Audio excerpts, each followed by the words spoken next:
Good evening. Calling to order the Revere School Committee meeting of Tuesday, October 17th, 2023. We'll all rise and salute the flag.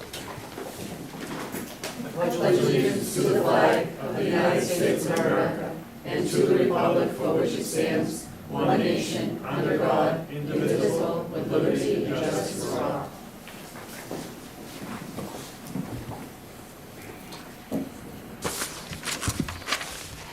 Dr. McCabe, will you call the roll? Mrs. Bronson Rizzo. Present. Mr. Ferranti. Here. Mr. Kingston. Here. Mrs. Milbury Ellis. Present. Mrs. Monterosso. Present. Ms. Ty. Here. Acting Mayor Keefe. Here. We have a quorum. First order of business, we have recognition. We do not have any tonight. And the consent calendar. Motion to accept the consent calendar? Second. Mrs. Bronson Rizzo. Yes. Mr. Ferranti. Yes. Mr. Kingston. Yes. Mrs. Milbury Ellis. Yes. Mrs. Monterosso. Yes. Ms. Ty. Yes. Acting Mayor Keefe. Yes. Next up, we have the student representative report.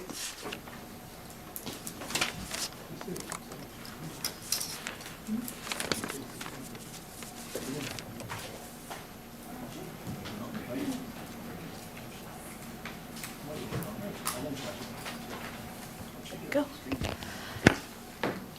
Good afternoon, committee. My name is Hasselba Mendoza. I am the junior student representative, and we have a couple of things in store for today. So, on to the second slide. So basically, since the past meeting, we have created an Instagram page in order to have some more outreach in the student body and the Revere community in general.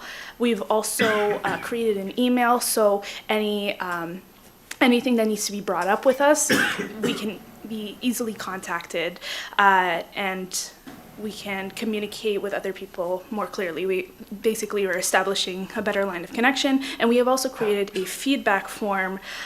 Basically, whatever needs to be talked about or brought to our attention, we get it in here, and then we can continue communications if needed.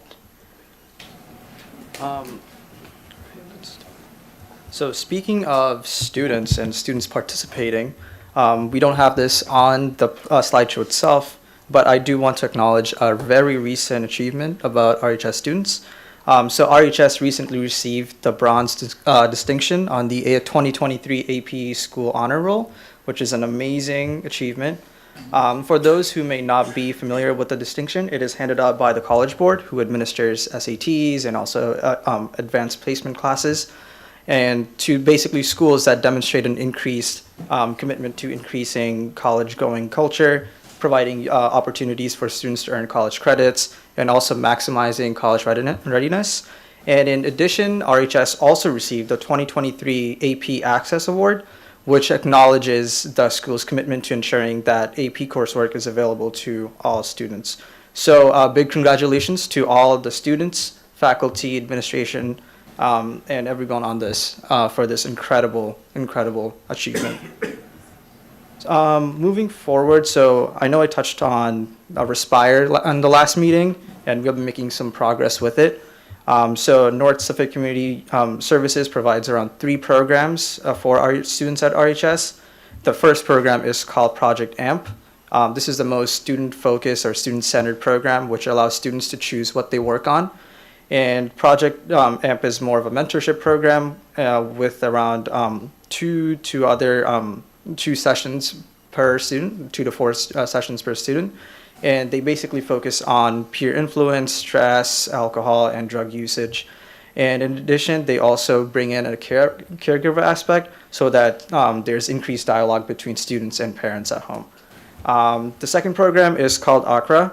This is a 13-week therapy model that focuses on building positive coping skills, communication skills, and problem-solving skills within students to decrease their dependency on drugs and also aggressive behavior. And finally, there's I Decide, which is a multi-tiered system of support that caters towards each student's situation. This is also a program that the school utilizes, the school uses that prioritizes education over the punishment model to respond to like drug use cases in the building.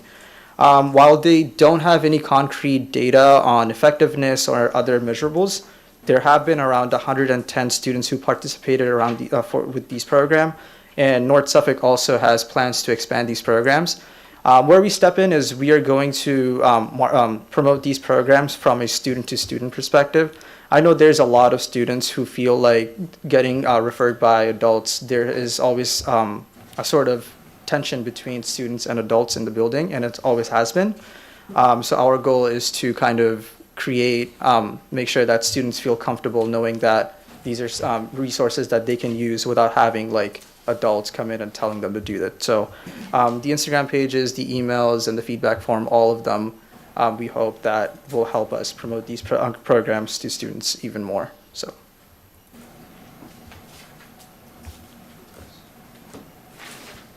All right. So recently, the Revere student representatives, along with a couple of other students, went to the Massachusetts State House for a testimony, basically on Bill H. 474, which is an act relative to student representative voting rights and giving student representatives more opportunities within the school committees. And some of the reasons for why this bill is important is, number one, it allows for more student involvement in the decision-making process. When we're looking at such a large student body, being able to allow students to talk on the issues that most affect them and giving their input and allowing us to make an effort in making sure that students are getting their interests met.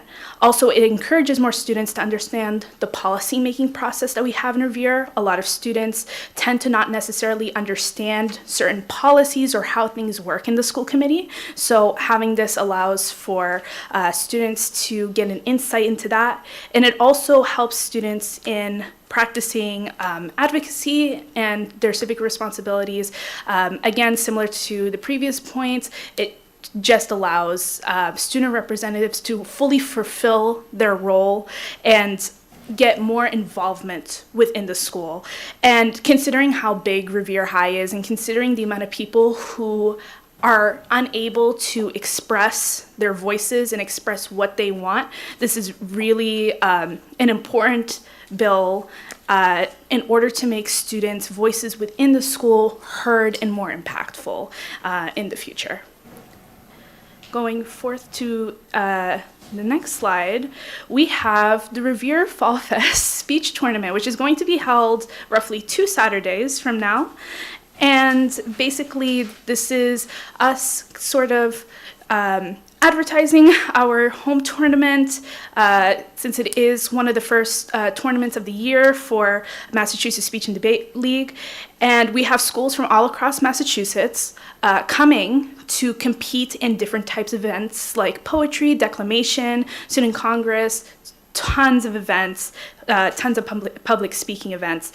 And it's also a really great opportunity for everyone here to come and support our team through coming to the rounds and potentially even helping us out by becoming judges and helping out with judging. Since we have a plethora of students coming, there is a big need for volunteers and people who can help us out to make sure that everybody who comes to our school for this competition is feeling welcomed. Also, one thing that isn't mentioned in our report here is the establishment of the President's Council, and it comes from the school of trying to create a more tight-knit community within the clubs in the school. We have a ton of clubs. Students are welcome to make as many clubs as they want, whatever clubs, as long as it is all needed and wanted in the school. And this is because the President's Council would like to present a statement to the school committee regarding the new booster organization policy that has been considered recently. If you'd like to take. Then I would like to invite Vice Chair of the Revere High School Student Senate to speak on behalf of the Student Senate and the President's Council. Can we ask for you to finish your report, and then they, at public participation, they can present theirs? Yep, that makes sense, yep. Thank you. And that's next on the agenda, Yes. so it'll just Okay, be in a perfect. minute. Sounds good. Thank you. So with the announcement of our speech tournament on the 28th, which we highly encourage every single one of you to come and visit and also be judges, we would like to conclude this month's student representative report. Thank you. Thank you. I had two questions. One was for the North Suffolk. You said there was like 110 students participating. Is that all Revere High students, or is it like East Boston and Chelsea also? So they specifically mentioned Revere High students, yeah. Good, great. And then, do you have a date, well, you gave us a date, but the times for the speech tournament? So we start the tournaments around 7 and we go until 7 p.m. So basically the entire day. I went to one last year, and it was excellent. We didn't hold it, I had to drive to it, but it was well worth the drive, that was for sure. So I look forward to this one. Thank Yeah. you. Thank you. Any other questions to the student council? Thank you very much. Thank you. Great job. So the next item is public speak. Do we have anyone, while we're waiting, anyone on Zoom? Dr. Kelly? No, there's no.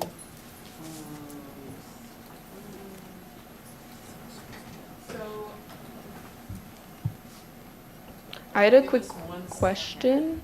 Since this is public speak, I would have 3 minutes.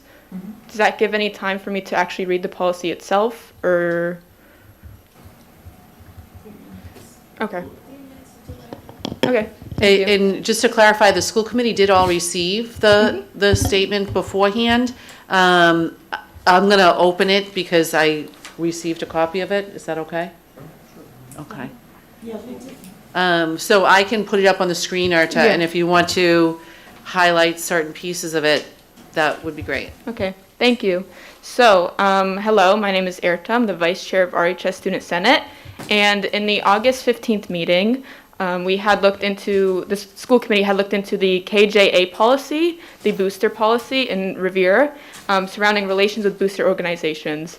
And there was a lot of questions that came up about the specific wording of the policy and how vague it was in a lot of ways. And so I, along with other members of the President's Council, kind of looked into the background of this policy as well as what other cities are doing.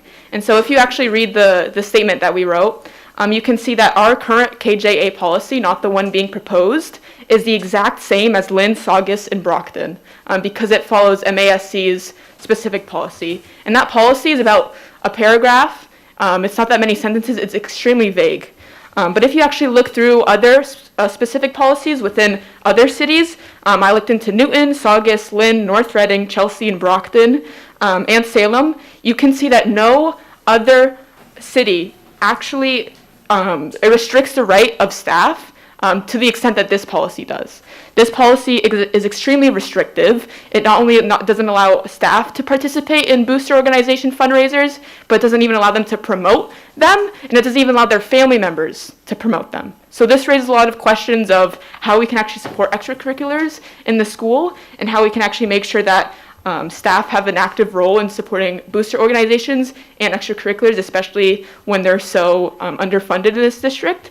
And if you actually look into all the research, you can go further into how there is very little room for explanation in this policy. It doesn't specifically say what promoting includes. It doesn't say if someone can, use social media to repost the fundraiser. It doesn't say if somebody can have their family member repost something. It's extremely vague. So we don't know what applies to this policy, and we don't know what this policy restricts.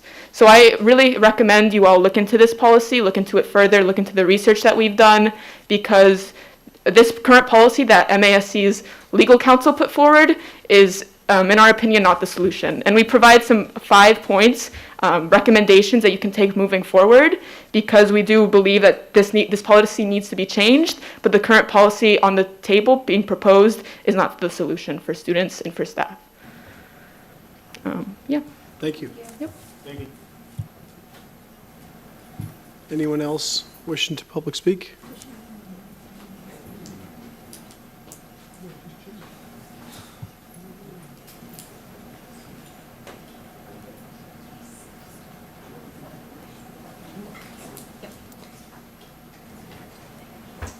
Paul, can you put the document back up?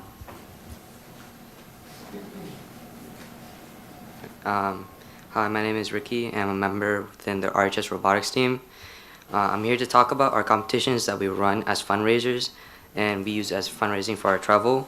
For the robotics team, we see that there isn't enough information within the policy for us to understand how much it actually will affect us.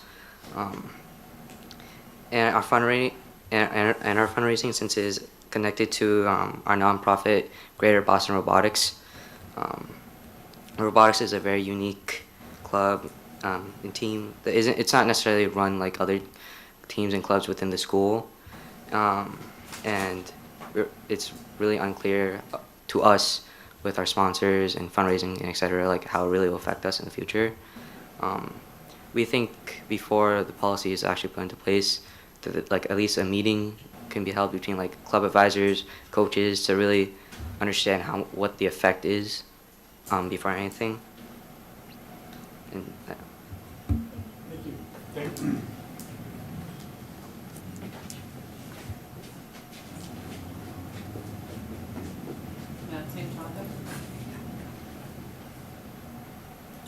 Hello, committee. I'm Matthew Terrell. I'm the chair of the RHS Student Senate, and I'm also representing the President's Club. But also, I would first like to say that I'm also a member of the Revere field hockey team and the captain of the Revere swim team. As I've been through my high school journey, specifically with sports, I've experienced great parents clubs such as the field hockey team that is really active and allows us to get a lot of fundraising every year, but I've also seen the downside of relying on parents clubs, specifically in the swim team, where a lot of times there's not a strong parental involvement, and a lot of our kids are working right after practice. They have so many other responsibilities that our coaches and our teachers have to help promote everything that we do, and really that our students cannot do it by themselves. And there are many other sports teams and clubs that are just like that. Also, to speak on behalf of the President's Council, we want to talk about how this policy truly affects, and kind of this vagueness of it leaves us in a way that when this President's Council was formed, we realized that a lack of community and a lack of organization has brought a lot of our clubs down, and a lot of our fundraising efforts would compete with each other. Say, FEM and the chess club would want to have bake sales on the same day, and that we have to include both advisors and students in the planning and promotion of these fundraisers. In this policy, we really just don't know where we stand on this and where we would be able to really proceed with our goal and what we want to do. And before I go, I also just want to mention that our statement is also signed off by the RTA. So we have the backing of the Revere Teachers Association as well. Thank you. Thank you. Anyone else regarding public speak? Okay. Closing. Next up, we have the superintendent's report.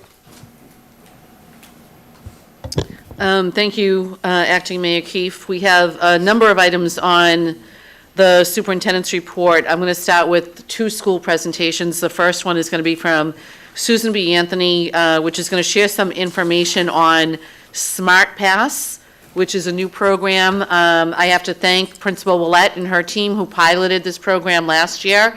And with the success that they saw from it, we've now expanded it to all 3 middle schools and the high school. Because they are the most experienced with Smart Pass, they are best equipped to give a summary of how it's going, how it works, and why we like it. So I'll invite Principal Willett and her assistant principals up to present.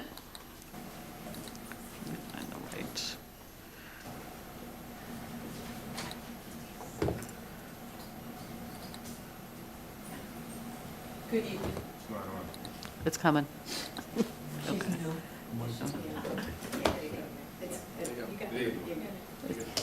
Good evening, Acting Mayor Keefe, members of the school committee, Dr. Kelly, Dr. Mokaba. Thank you for the opportunity to be here this evening to share with you some of the work we've been doing with SmartPass. Last year, in one of my many conversations with Revere High School Principal Chris Bowen, we discovered that we were both individually and simultaneously exploring the possibility of moving toward an electronic pass system. For years, we've had bathroom monitors, and we were utilizing our own internal tracking system for students to use our bathrooms, and yet we were still discovering we had long lines at the bathroom. Sometimes 10 to 14 students were in a hallway. They were being monitored, and but the lines were long, missing a lot of academic time. So Chris and I had a chance to jump into a pilot program. They gave us a free trial last year, and Mr. Buhays is now one of the assistant principals. We'll delve into the key advantages of adopting the smart electronic hall pass system and explore how it has positively impacted our students, our staff, and the overall educational experience.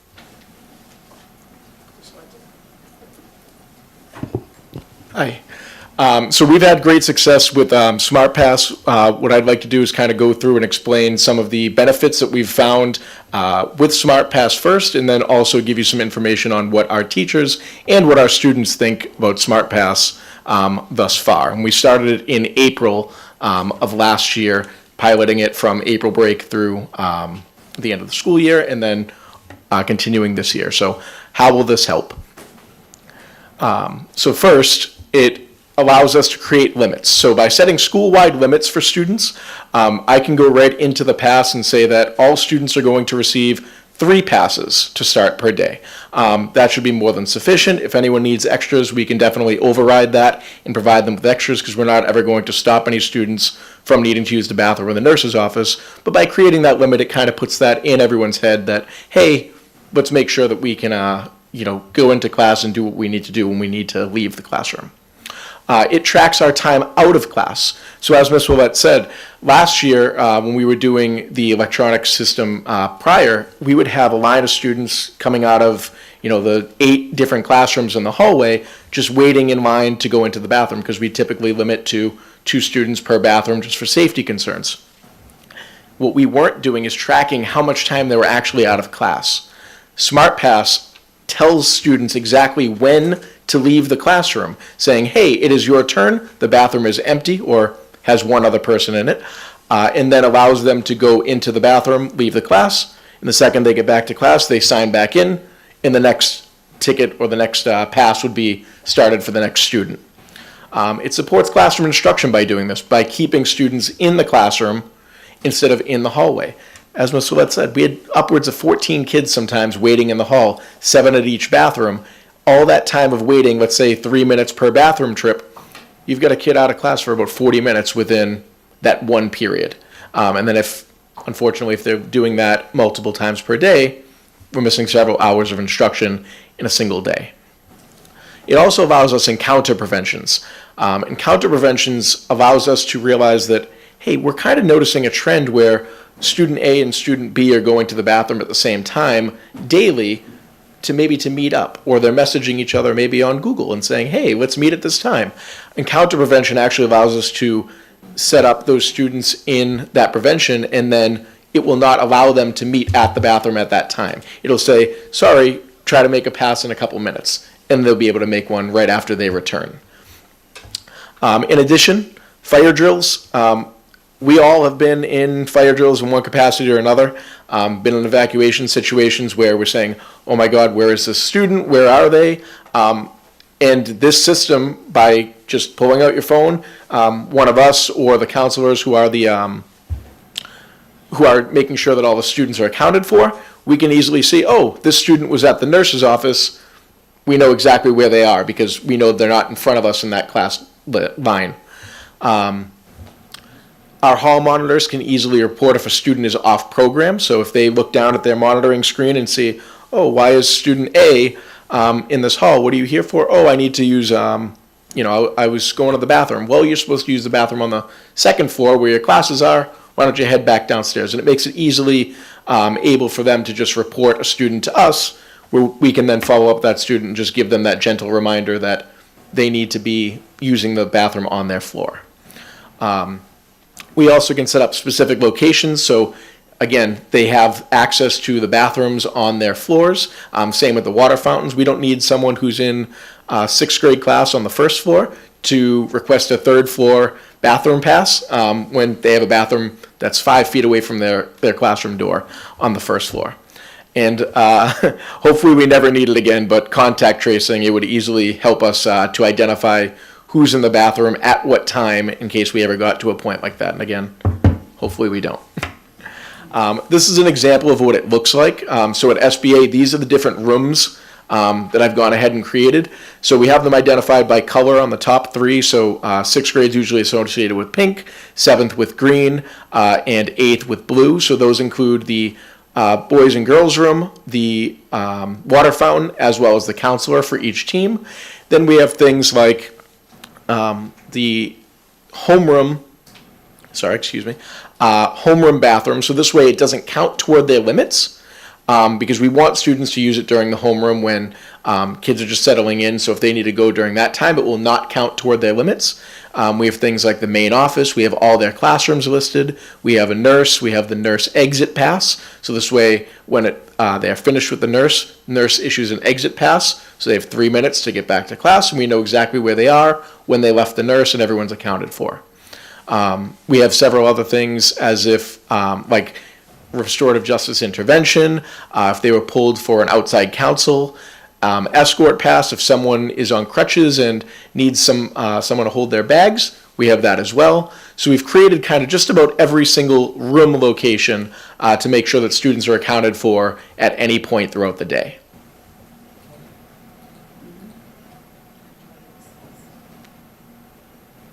This is just a quick example of what it would look like for each individual student. I've removed the student information for each one. But the top one would show that, student A has had 27 passes issued. 13 of those have been over the limit. The limit is set to 5 minutes with it auto ending after 10 minutes or 10 minutes later. But again, they could easily, that could be data that's skewed because maybe a teacher or a student forgot to end the pass, and that's okay. But that's a good a student that has not over abused their passes. The example below is one where, 83 passes in the last month and a half, that's one that we need to get a family in for. And then again, we can look at that data and specifically see what are those passes. Are 8 of those hours with a counselor in the last 2 weeks or the last 2 months? Or is that because we issued them late bus passes through it, and that's just that extra hour after school where that's utilizing it? So we kind of have the ability to look into that data and pull out what we need to determine if we need to contact home or not. So how's it going? So we got some reports from teachers and students. So staff, some of these quotes included, SMART passes effectively and efficiently manage the need for students to leave class, keeping them in the classroom and engaged rather than waiting in the lines of the hall, or waiting in the lines of the bathroom or roaming the halls. That was a grade 8 teacher. Our nurse said, heaven sent. I talk to my spouse about it all the time and how much help it has been in helping to triage kids in and out of the office. It's also just helpful to give that reminder of, hey, we only get 5 more minutes. Let's all right, get you your ice pack and get back to class. Grade 6 student said, love it. Definitely see a decrease in the amount of time students spend out of class. It's almost like a competition. Kids are like, I've only got 2 minutes. I gotta run back to class. So they also seem to enjoy it to a degree. Grade 7 teacher said makes it easier to hold kids accountable with the data being right there. And another said it helps tremendously with classroom management. It's no longer a battle with students to know when they can take advantage of leaving whenever they want to. So just giving that constant reminder of, hey, you're already at your 3rd pass and it's only 10 a.m. Are we doing this to just leave class, or do we actually need to, go to the bathroom or the nurse's office? And that also helps for us to triage, do we need to have them talk to a counselor or something going on? If they're looking for a break, then we can kind of identify that as well. And then students, And these are honest responses. So grade 8 student said, I mean, I hated it last year, but I like that I can still go whenever I need to, and I don't need to wait in a long line in the hall, and I don't miss class time while waiting my turn. Another in grade 8 said, I think it's going good. The only thing I don't like is when I'm in band, I need to go up to the 3rd floor to the bathroom, but it's good to limit people from going to the bathroom for a while and letting the next person go. So again, that's a system that this way they're able to go up there, and we know that if their hall pass is telling them you're okay to go, there's not that many people in that bathroom, and they're safe to go right up and go right in and out. Grade 6 student, being new to the school, I asked what they thought of it. They said, this is better, way better than what we did in elementary school. And another said, we used to have to wait in line outside of the class, and if someone was in there, we'd have to go back to class and then to wait. Now we can wait in the class and go when it's our turn. So overall, it's been going great at SBA. I've been working with the administration over at RMA and at GMS in informing them about, just basic troubleshooting and any questions they have. They've reached out to me, and I've kind of given them guidance on how to set up SmartPass and also how to, just cope with some of the challenges or some of the obstacles that they come up with. We're also very transparent at our school, where I have a running document of any adjustments that I make to SmartPass, whether it's adding a new room, adding a new encounter prevention, or adjusting the time limit on, let's say, the nurse's office. And we keep that running document, and I just keep that in my AM message saying, continue to check this as needed, but here are the updates that we've made this week. Thank you. Thank you.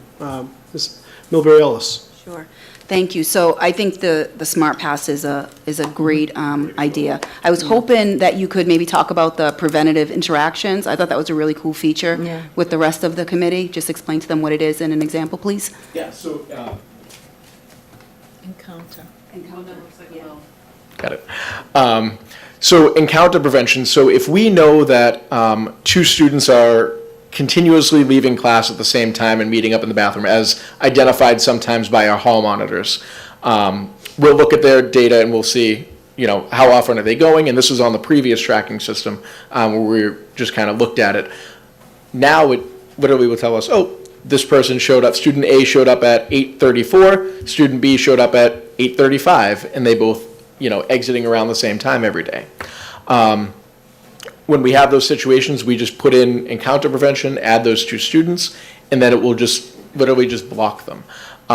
We would use this situation in situations where, again, we identify that they're in the bathroom together excessively. If we know that 2 friends are messaging through, let's say, Google Chat or one of the classroom pages, and we'll just make sure that we kind of put a stop to that. We'll give them a reminder, hey, we're noticing a pattern here, and then if it doesn't stop, we're going to add you on an encounter prevention, and then we will add them if we see that it continues to be a pattern. Also, we're worried if there's a conflict between 2 students, to prevent them from accidentally getting into the bathroom together. Yeah, this is great. This is awesome. I'm glad that there's so much great feedback coming from, the teachers and staff and the students as well. So I'm happy that this seems like it's going to work out well for the district. And to add just to that, anyone that we've known that has had an issue in the past, whether it be last year or moving forward, we just continue to have that encounter prevention exist through the previous years. So anyone that had an issue last year, we kept that encounter prevention in for this year. So. Thank you. Thank you. Mr. King, Mr. Ferrante? Thank you. Ms. Rizzo? Ms. Rizzo? He can go first. Okay. I just have a couple questions. Sure. Well, this is the second year, and I'm sure the first year you got all the bugs out of what the problem was. Yeah. Who's actually running this program? Is it multiple people, just yourself, or, because it seems like there's a lot here. There's for a one lot, person yeah. to do. So there's a lot to go into the creation of it. In terms of setting up our school, there's countless amount of hours that I put into making sure that we have every room set up, and this is all feedback from teachers, from our admin team, and from the nurse's office and counselors as well, just making sure that we set this up to, okay, hey, I let the student go to the nurse but couldn't tell when they left the nurse, so that's why we created the nurse exit pass. And I've been in communication with the Smart Pass representative suggesting, if we can do a stay in room pass where if they come to a counselor or an admin, that pass stays active for that time. Currently what we're doing is like for the nurse, it's a 30-minute pass. They'll have it extend through the time that they're in the nurse, and then they'll end that pass and send the nurse exit pass right back to class. So in terms of the back end, that's me adjusting that. In terms of in the classroom, students have the ability to request a pass right on their own devices, on their own Chromebooks, or teachers can have it up on their screen, or they can have a kiosk where we set up a Chromebook in the corner of their classroom, and it just does a kiosk mode, so essentially says, okay, you're next, and once they come back, they click their name, and just click that they returned back from class once they get back. So it's kind of self-sufficient once you get the back end started. And my other question is that if somebody does more than 3 passes in a day, what happens to that particular student? Yep. So, truthfully, nothing.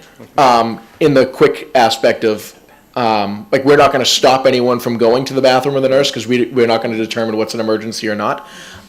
We will have a conversation with them so typically, in this week included, we'll get emails from teachers, hey, just so you know, this student received 3 passes in the last 3 periods. I just overrode them to go for a 4th time, but just wanted to give you a heads up.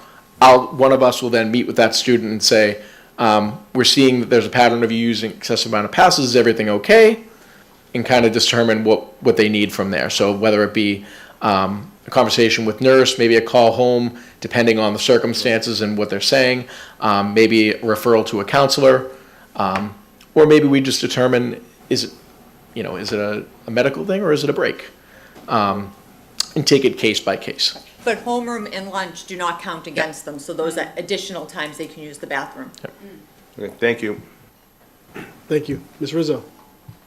No, I was going to ask about the encounter preventative, because I saw that, and I know some people with the pilot program don't use that first and then continue the following year, so I'm glad that's being utilized. Also, I like the idea of the safety and knowing where our students are. I know firsthand, so many times students have left their classrooms to say they're going to the bathroom, and then they wander into the nurse's office and end up there. Meanwhile, the teacher thought the child was in the bathroom the whole time. So I mean, I really do like everything about this.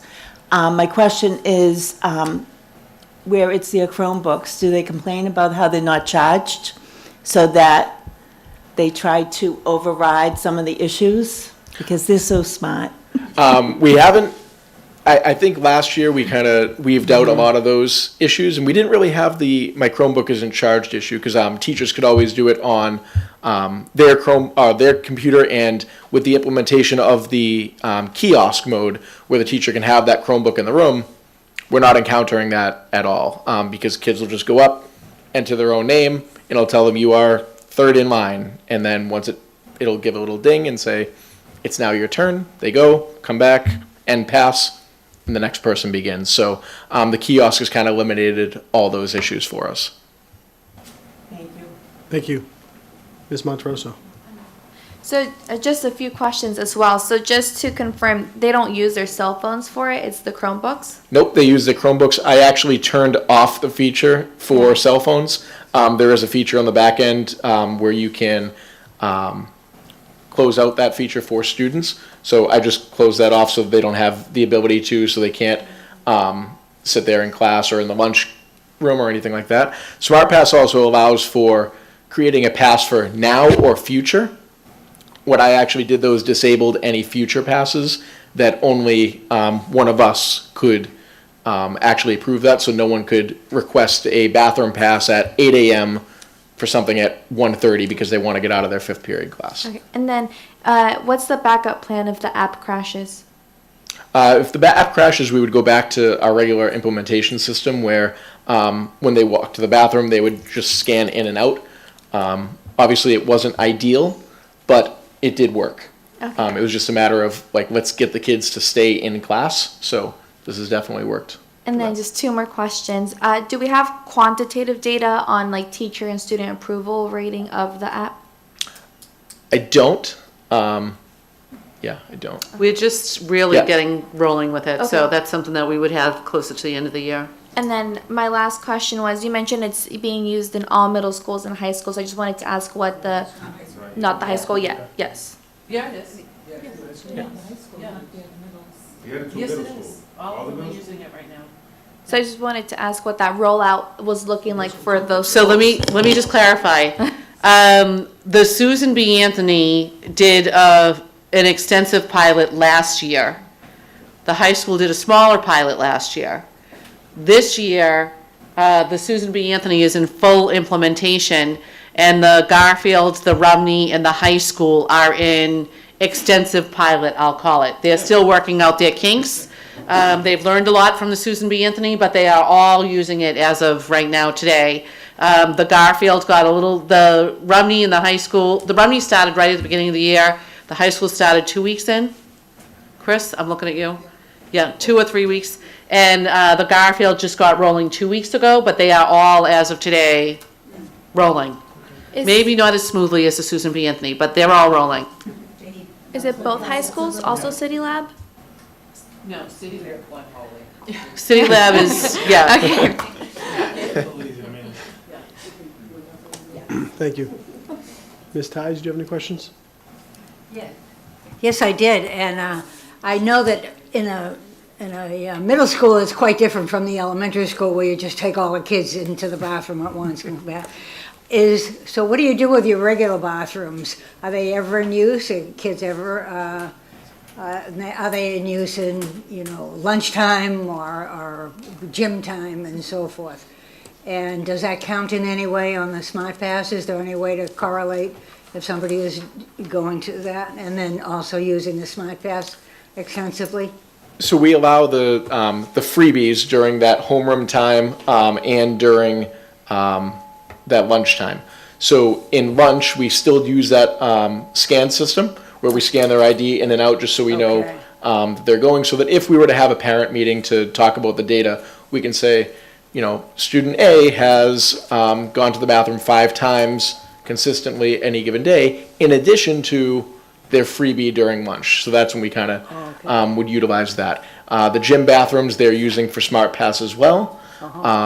And again, the homeroom one is on Smart Pass where they can select that so that we can keep data that they are using it during homeroom, but not counting toward their limits. So on each of the rooms, you can select if it should count toward their limits or not. So if a student came to one of our offices, it would not count toward their limits. If they had to stop by the main office for a bottle of water or to call home, that also would not count toward their limits, or a counselor. Things like that. Thank you. Yeah. And Mr. Kingston. I just wanted to say thank you very much, and I appreciate your perseverance and the time you put into this. Please don't leave and go work for SmartPass. No, really, I mean, if you hadn't done a good job on the pilot, the other schools wouldn't have had it. And I'm sure there were a lot of kinks and a lot of frustrations, so I just wanted to say thank you, that's all. Thank you. Thank you all. Thank you very much. Great presentation. Thank you. And to note, I mentioned, I just saw some of our high school students in the audience, and they are using it, and there was a slight thumbs up, so not bad. Okay. Good to know. Okay. City Lab presentation. So, yeah, the next item on the superintendent's report is the City Lab presentation to the school committee, and Dr. Mulligan is here to give a presentation on a few of the different pieces that they're working on currently, some expansion ideas, and then the DESI visit that's coming up on Thursday. So, Dr. Mulligan, I will pull up your presentation. One of these two. I think they're right enough. We'll see.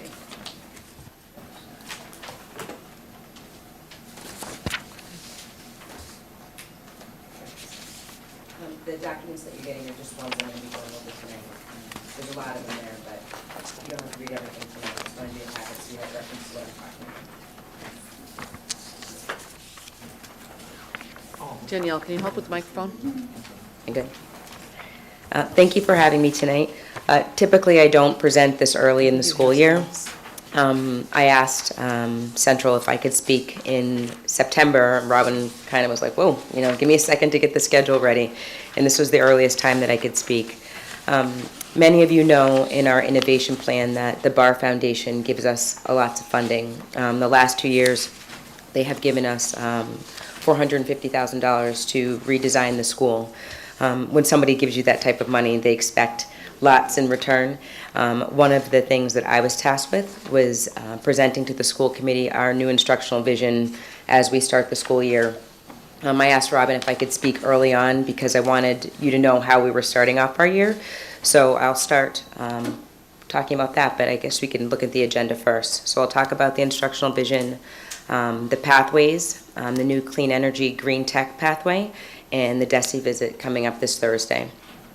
So with our instructional vision, last January, like I said, the Barr Foundation is supporting us, but in that support, they give us lots of outside partners as well. One of the partners they gave us was Spring Point. They specifically work with schools that are in a redesign process. So Spring Point came last January and did a very, very intense school site visit. It was nothing I've ever experienced before. A giant team just landed in Revere and spent 6 hours straight going through classrooms, sitting with us, sitting with students, interviewing everybody, and then overnight sent us a 90-page report about what they thought about the school. They gave us warm and cool feedback, which was great. All of it was good, cool and warm, but they gave us a lot of homework after we left. Two specific things that they asked us to work on was human capital and our instructional model. Typically on the secondary level, the instructional vision changes within a school. There's so much attention and so much collaboration at the elementary level, but as you move on through school, the secondary level changes, especially in high school. People are working hard, but they're working in these silos in these big buildings, and sometimes they don't even get chances to collaborate. We're lucky in this district that there's a lot of PGT time, so teachers can work together, but even sometimes with that time where there's no curriculum mapping, that stuff just doesn't happen. As you know, we were a much different school before, and the vision really was just to get them out. And now our vision has changed, and we needed to change with the new model we were choosing. So back in the spring, we received the visit in January. In mid-spring, we started working as a team to really develop this instructional vision. At the time, it was perfect timing because the district was creating the culturally responsive look-fors. So a lot of what we have developed has been modeled off what the district has already created. Our school is built around deeper learning. Our school is built around culturally responsive practices. Our school is built around student identity. So that is how we came up with the instructional vision. So we worked as a teacher cabinet, which is consisted of teacher leaders, social workers, guidance counselors. We worked all through the spring before school got out. Sometime this summer, and then in August we had a boot camp where we whole staff came together because not everybody sits on the teacher cabinet, and we finalized the instructional vision. So this is our instructional vision now moving forward at City Lab. At City Lab, instruction is student-centered by affirming students' identity and engaging in their curiosity. We prioritize rigorous inquiry-based learning where students engage in collaborative discussions which incorporate reflection, feedback, and revisions. They take risks, pose questions, and answer them using evidence to support their claims. Teachers guide students' creative and critical reasoning to build independent thinkers with a deep understanding of course material. The instructional vision is great. It's only as good if people are all buying into it. I do believe that my staff is working really hard to show this instructional vision no matter when you come into their classroom. I hope that you guys will all spend time coming to the school. We've already started working with the instructional coaches here at the high school that we share, Chris and I share, to develop instructional rounds in City Lab and in RHS. We're a small school, so just looking at each other's classrooms all the time isn't the greatest thing, but we do want to have other people come in and be able to see what we're saying our instructional vision is, and I think it's coming together. Part of the other feedback that we got was building human capital, and basically our shared beliefs around positive youth development, the school's mission, and the commitment to instructional excellence. So we built this together. We're doing this together. We're visiting other places that are doing it together, so I think it's all coming together. Next slide, please. So our pathways. Now you know we are a school that offers many different pathways in STEAM, I should say, engineering, computer science, architecture, a new arts pathway, biotech, and now this year we just recently were awarded the planning grant for clean energy and green tech. The pathways kind of exceeded our expectations this year. When we sat for our interview last year for the green tech pathway, we were hoping to even get 5 or 6 kids involved in it. And now we have 22 kids enrolled in the pathways, and of all different pathways.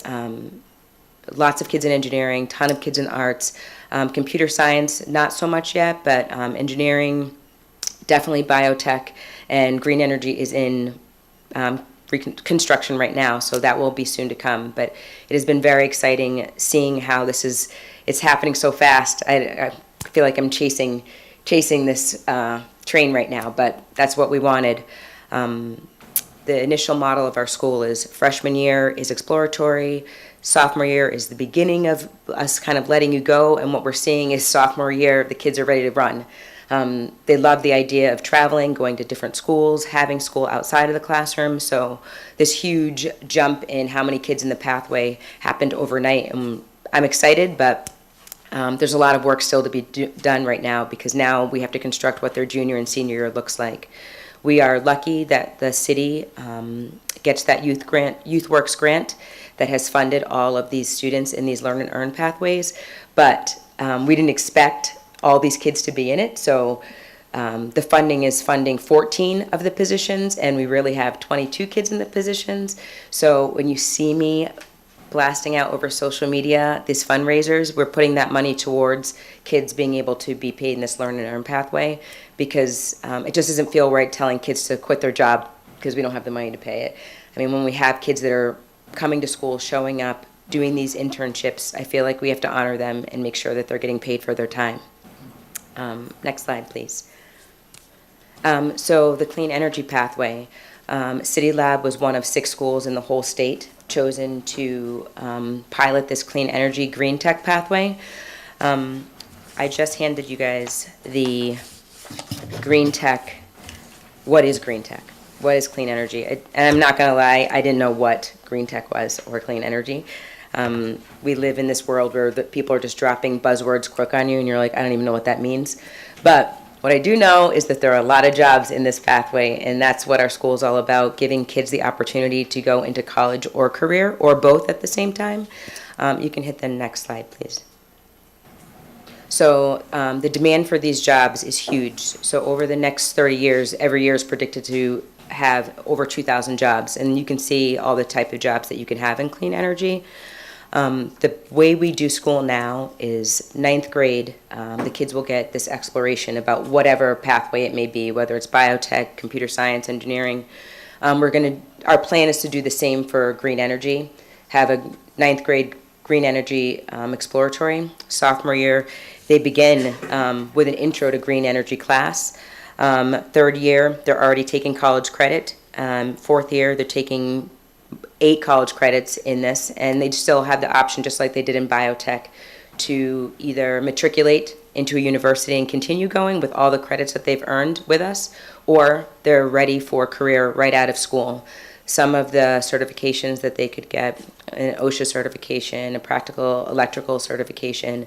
What I have learned, definitely before this presentation when I was doing extra homework, is this is very, very much married to a lot of the trade jobs. I love that. I love that the trade jobs have always been strong, but I love that they've made this huge comeback and they've become the premier schools that forever were similar to a seacoast where they were just shipping kids off. A lot of these jobs have HVAC, electrical backgrounds, a lot of solar work, which is wonderful because I have a lot of kids who are on this pathway and love gaining college credits, but still are hands-on learners and they have an interest in the trades. So my hope is to really marry this with the trades, give them as much as they need now, and then really tap into those trades and show how much we've prepared the kids. What we have run into in the past is they just don't want the kids till they're 18. That's it. We're not talking to you until they're 18. We can't do anything till they're 18. But I'm hoping that I'll be able to plead my case with showing all the work that they've done prior to 18, and maybe you could do some kind of apprenticeship beforehand, because, I mean, that's really what it is. Their kids are just not ready and they don't have the certifications and qualifications. But if we can offer them that at City Lab, I'm hoping to give my kids a leg up. Next slide, please. So this Thursday, it's a big deal. I received a phone call a couple weeks ago from the Department of Elementary and Secondary Ed saying that Commissioner Riley would love to come and see what we're doing at City Lab, and I feel very honored and nervous that we are being visited by the state. I get a phone call again last week saying we're bringing even more people, and the Secretary of Education wants to come as well and see what's happening. So all of that is very exciting, and that's happening this Thursday. I know all of you were invited, and I hope you come. If you can't, I definitely will have everything to show, and you know we go crazy on social media, so you'll see everything live and in person. But it's going to be a great day. The kids are very excited. I'm very excited to have a discussion about green tech and clean energy, and I'm feeling super honored that City Lab was picked after just 1 year of being a new school. So that is my presentation. This is where we're going for year 2. Thank you.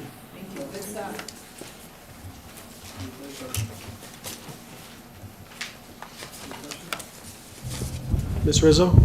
No questions, but I am always in awe from the beginning of you bringing this little idea and us all trying to say, would this work? Would this work?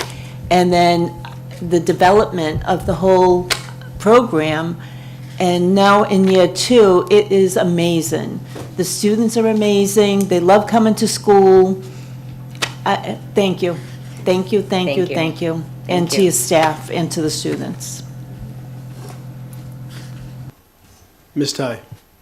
And I would like to thank not only the people who are here, but particularly Dr. Kelly for having the vision and for finding you and having you come in, thanks, and having you change, because there was a culture that was entrenched down there that was not really good for kids.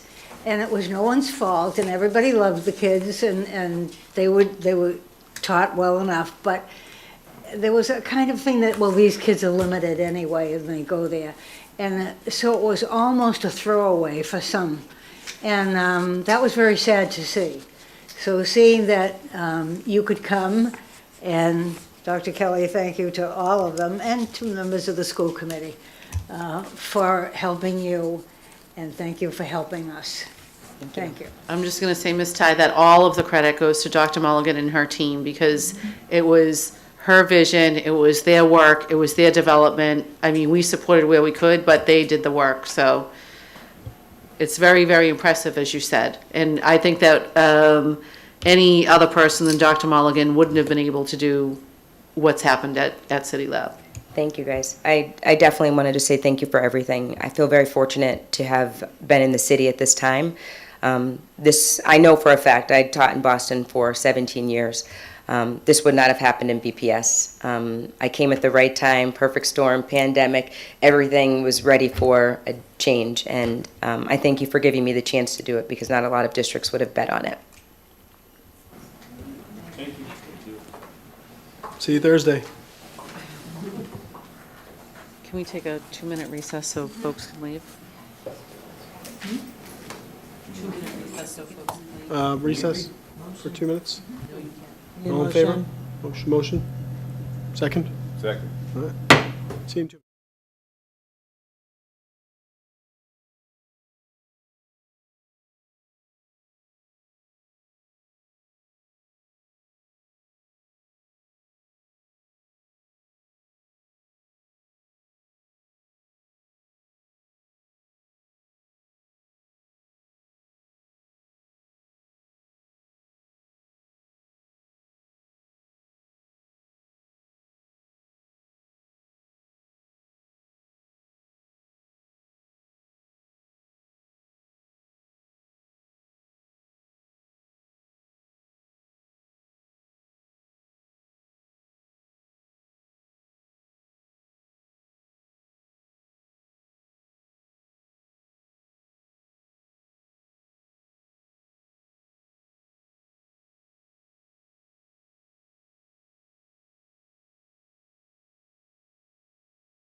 Okay.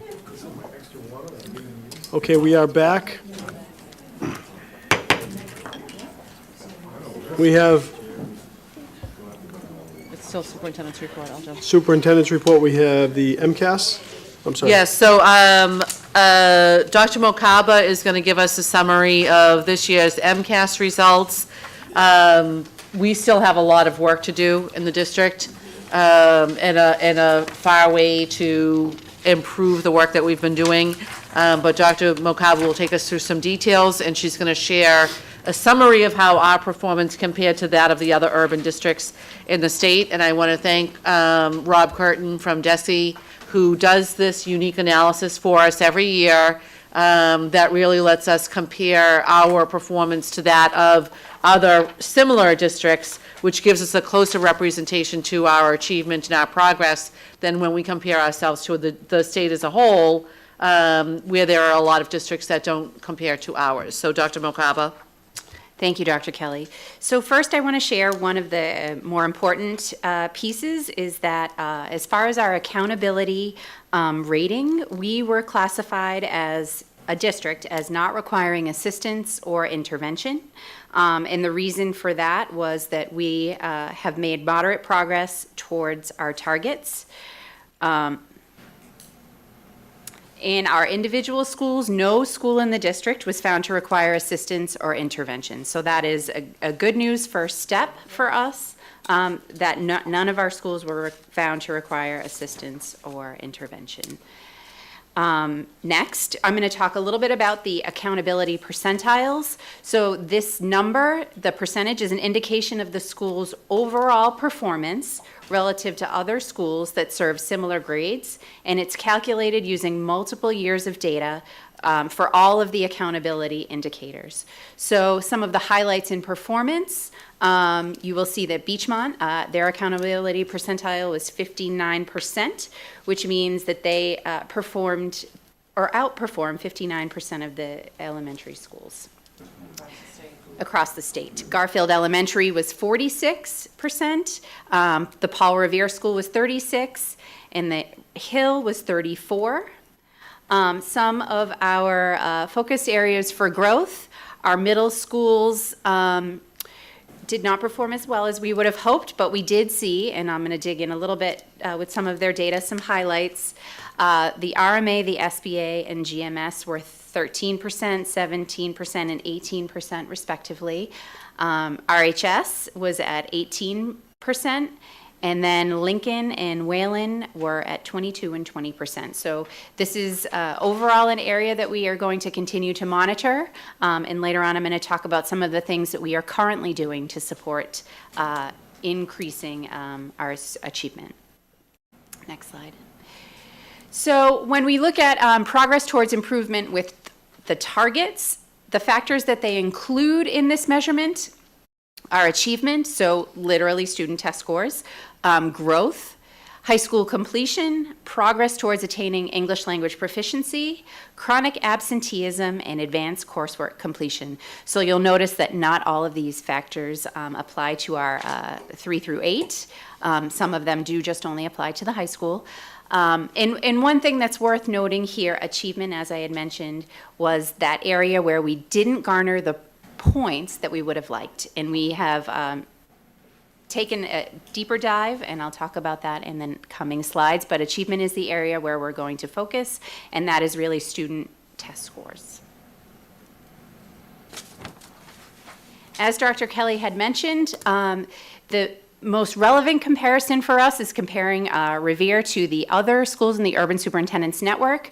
So you'll see on this slide, I have the ELA and math comparison. And you'll note, so Revere is the gray bars in the Urban Superintendent's Network are blue. The 4 categories that we measure student achievement are exceeding expectations, meeting expectations, partially meeting expectations, and not meeting expectations. So what we want to see is the majority of our students are meeting or exceeding expectations, and you can see here, looking at ELA, for example, we had 47% of our students were partially meeting expectations, 24% were meeting expectations, and 3% were exceeding expectations. You will note that we outperformed a little bit better than the Urban Superintendent's Network as a group. We had fewer students not meeting expectations. What you can see is that we did have more partially meeting expectations, and I want to talk about that's the category where we can focus, because when we look at individual student data, our coaches and our teachers will be able to see which students just need that little boost. What's the area that they are weakest in? How can we tackle sort of the accumulation of skills and knowledge that apply to the next grade, and how can we bump those students up from that partially meeting category to the meeting expectations category next year. You'll notice a similar trend in math grades 3 through 8. For Revere, which again is the gray, 25% of our students were not meeting expectations. 50% fell in that partially meeting category. 23% were meeting expectations, and 3% were exceeding expectations. Again, that you'll notice that big bar at partially meeting expectations. That's where we want to target our students, give them the intervention and support that we can push them over into that meeting expectations category. And one thing I do want to say, just with respect to the ELA and math, we did see highlights. So for example, grade 5 overall was a strong point for us. Grade 3 is something that as Diane had mentioned, Rob Curtin had highlighted. Those are the students, grades 3 and grade 4, that we need to watch in the coming year, because they were those kindergartners during COVID. They were the kindergartners that missed some of the fundamental skills being in front of us. So they are cautious as we think about those students taking their first MCAS test next year. And so that's something that we are well aware of. And there were also some individual highlights in math. When I had met with the curriculum directors, Dr. Costa highlighted there were some areas where we outperformed the state. And as I said, the coaches are taking that deeper dive into the curriculum and into the standards to find out where we need to improve and shore up our instruction for this coming school year. Next slide, please. Next is the comparison for science, technology, and engineering in grade 5. And you'll notice here again, Revere had fewer students than the urban superintendents not meeting expectations at 24%. 50% of our students were partially meeting expectations. 24% were meeting expectations, and 3% were exceeding expectations. One of the things that we are tackling here, you've heard about Science from Scientists. That is our ongoing partnership that we are working on to support science instruction at the elementary level. Our grade 8, you'll notice we are comparable to the Urban Superintendent's Network. So 32% of our students were not meeting expectations compared to their 33. 42% were partially meeting expectations compared to the Urban Superintendent's Network, 44%. 25% of our students met expectations, which exceeds the Urban Superintendent's Network, and only 1% of our students exceeded expectations. And one thing to note about this 8th grade test is it is an accumulation of 3 years worth of science instruction. So it's what you've learned in 6th grade, woven through 7th grade, and then again into 8th grade. Next, you can see our high school results. So if you look at grade 10 ELA, 20% of our students were not meeting expectations. 39% were partially meeting compared to the Urban Superintendent's Network, 37%. 33% of our students were meeting expectations, and 8% exceeding expectations. And then as far as math, 15% again of our students not meeting expectations.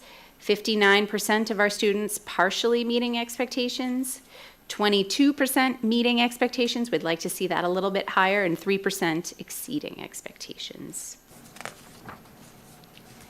Next slide. And finally, here we have a comparison of the grade 10 science and engineering exams, which are biology and chemistry. The majority of our students took the biology exam. 15% of our students were not meeting expectations when compared to 25% of the Urban Superintendent's Network.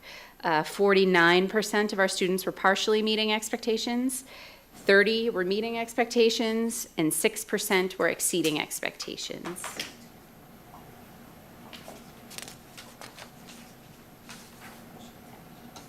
Next slide.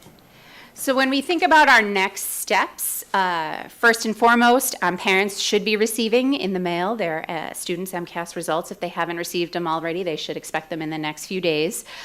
Principals and their administrative teams, as well as our curriculum directors and instructional coaches, are taking a deeper dive into individual schools and grade level results. They're diving down as far as individual standards and elements, and they'll work with educators in their classrooms during PGT time, director meetings, and other opportunities to support this work. It's always important for us to have this data to help frame our instruction. Some of the things that are already in progress this year, this summer we spent a significant amount of ESSER II money having building and district level teams do extensive work on curriculum alignment.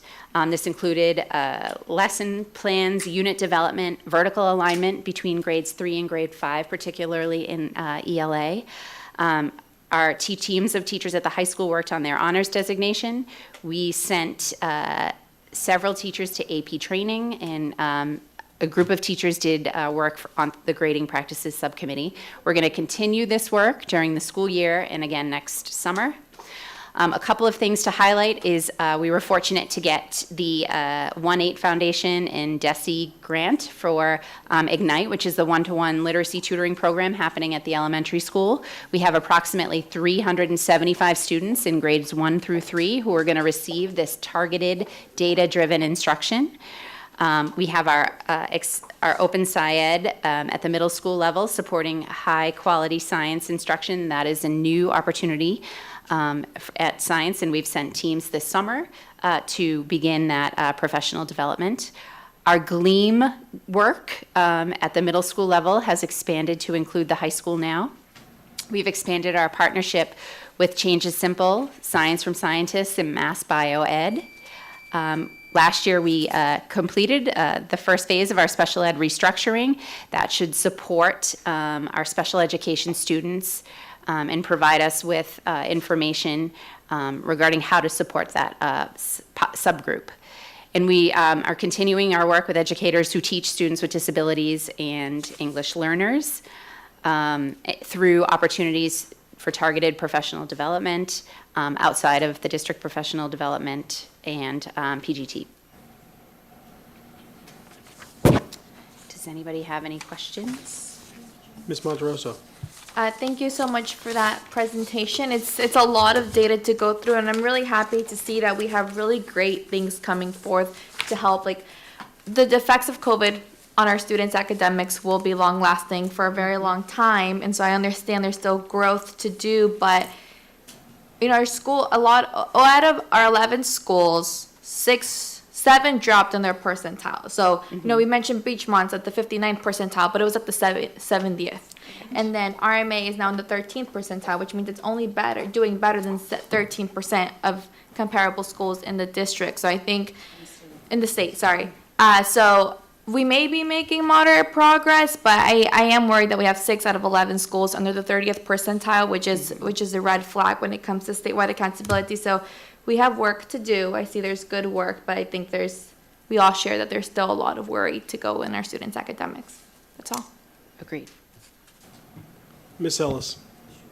I'm no fan of standardized testing, but we're stuck with it. And if I'm not mistaken, I think these numbers are worse than last year. So it's disappointing. I'm sure we all feel the same way about this, and I just hope to see some improvement. Obviously, we won't know until the next MCAS tests come out, but perhaps we can have an update as far as the progress that's being made to better these scores in the meantime. That would be great. And I can just say, related to that, some of the things like the implementation of the new curriculum in ELA, in math, now we're in year 3, which is, now it's not new. Now we should be moving, moving and getting the results because of the familiarity with the curriculum that we hope for. And in addition, we just have several intervention, you've all budgeted for several intervention positions targeted to help these students. So I just want to bring that up. Thank you. Anyone else? Mr. Kingston? I was wondering if, not for this meeting, but maybe for next month, if you could just give us the data for the surrounding communities in our area. I know this, I'm sorry, I know I did, but I'd like to see it presented. I have gone online, and I was a little concerned about that as well, but I'd like to see that. I realize that the data you have may include some of those, but I'd just like to see the surrounding area and see how we did in comparison to communities that border us. Thank you. Thank you. Ms. Rizzo? Yeah, I'm not really worrying about urban districts I'm concerned about Revere right now, and it's good to have that to see how off we may be or how ahead we may be.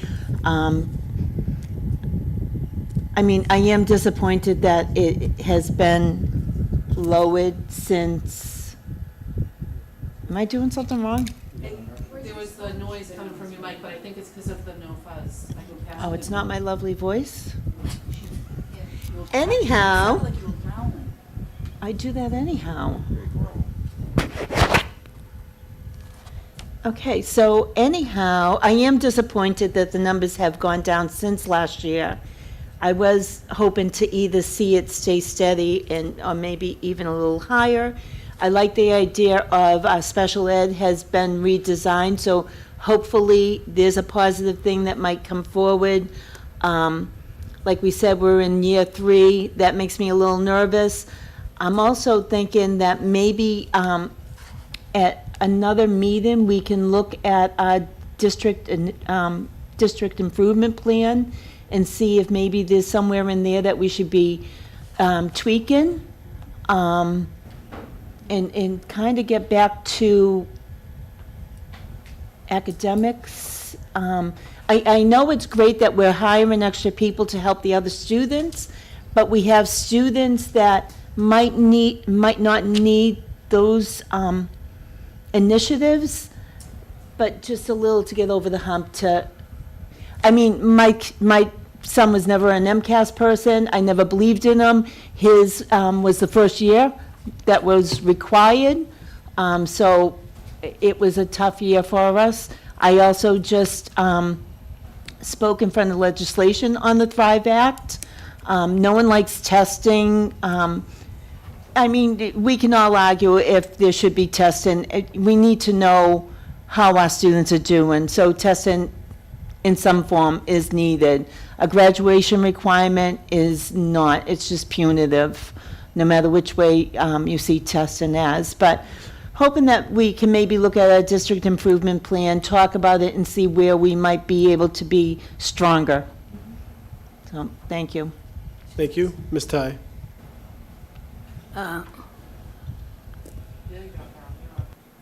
Why did that?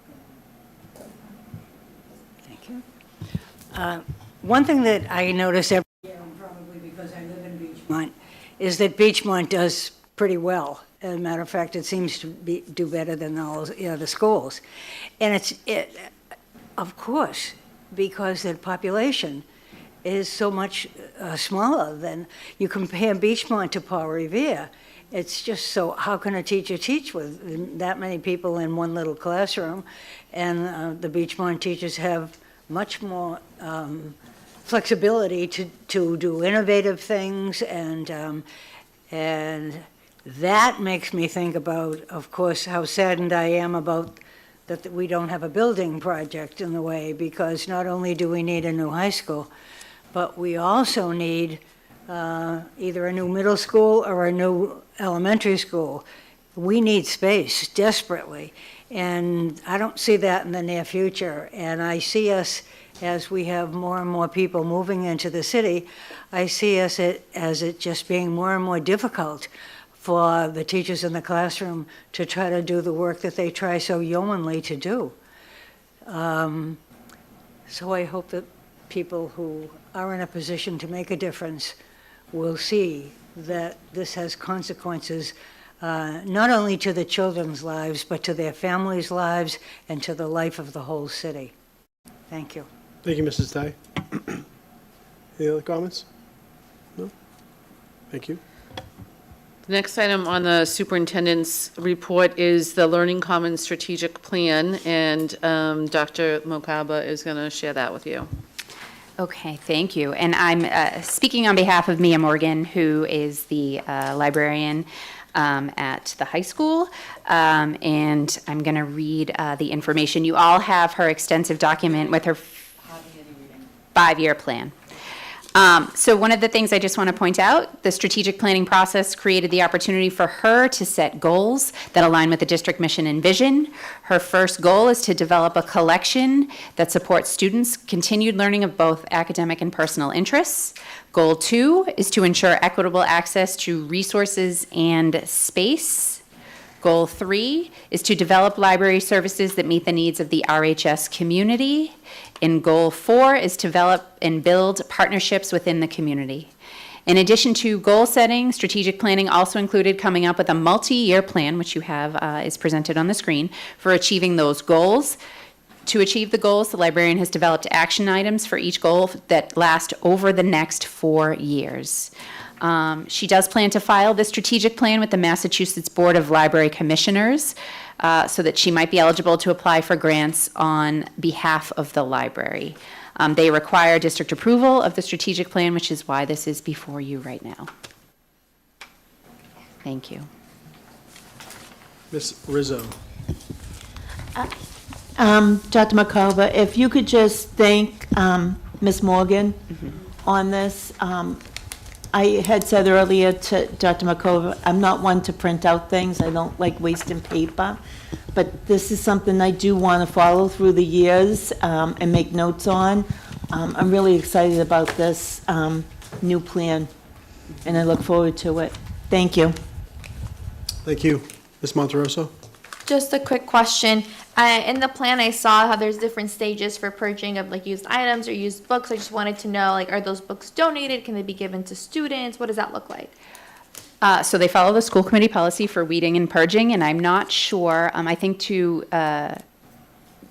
whether they're donating or not is something that we would have to talk about after. I'm sure they could.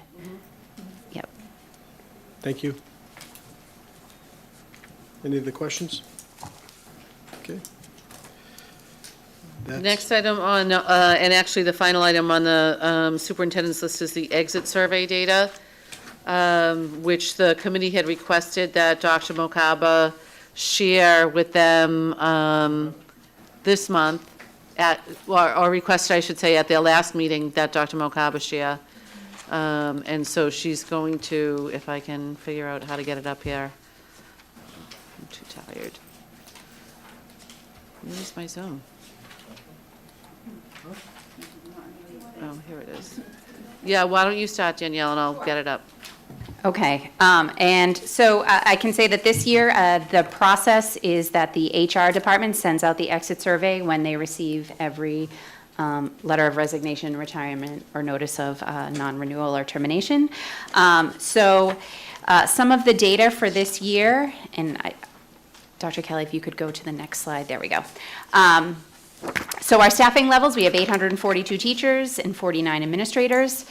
So staff not returning this year, we had a total of 125 educators identify that they would not be returning. We had 20 resign who were on LOA, so leave of absence. We had 70 resignations from their current positions, 5 retirements, and 30 combinations of non-renewals or terminations over the course of the year. Of the staff who left, so of that 125, 31 took the opportunity to complete the exit survey. This does not mean that we didn't gather information, so we do have information from resignation letters, the exit survey, and conversations between those who chose to leave and administrators.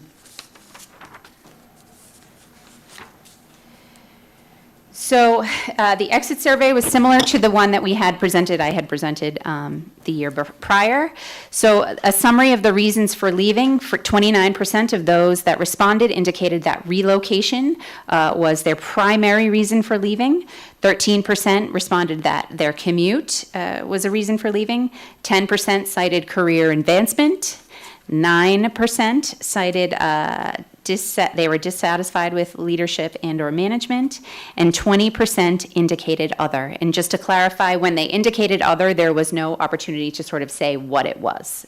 Some of the other reasons that were cited were advancing education, trouble with colleagues, and family life change. One of the questions was, do you feel that the goals and expectations, how do you feel about the goals and expectations of the job, whether or not they were reasonable? 6% strongly agreed that the expectations of the job were reasonable, 55% agreed, 29% disagreed, and 10% strongly disagreed. So now just to highlight, we're talking about 3 staff members, because we're 31 staff members took this, just to put the percentages into perspective. Next slide, please. We asked a question about the spirit of teamwork in their school or department. 13% reported that the spirit of teamwork was excellent. 45% reported that it was good. 19% reported it was fair. 10% reported it was poor, and 13% reported it was very poor. Another question asked about the overall communication within their department. 13% reported it was excellent, 22% said it was good, 39% reported it was fair, 13% reported it was poor, and 13% reported it was very poor. The additional feedback, so there were opportunities for educators to write in information. So some of the additional areas that we got information, there were concerns regarding ethical issues and compliance. One of the questions we asked was, would they consider working for RPS in the future? How did they feel about the orientation and on-the-job training they received, and was it adequate? And we also asked for any additional comments. And when I looked back at last year's survey results, there was very similar feedback. Many staff cited a very positive experience that they had in Revere. Several were long-term educators that they had in Revere, and they had identified that they would love to come back, but their family circumstances had changed. And they cited great relationships with students and colleagues. One of the, a couple of areas of growth, which were also identified previously, were special education and ELL services and programming, and challenges with morale and or leadership. And we did do a follow-up with anybody that wanted to have a follow-up conversation with us. That's it. Thank you. Ms. Ellis. I'm just thinking about the other 80 or so individuals that did not fill out the survey. Do you think there's any truth in the statement that those who did fill it out more likely than not had a positive experience than those who opted not to fill it out? I can say that the people that filled out the survey were had a range of experiences and left for a range of reasons. Thank you. Ms. Rizzo? No?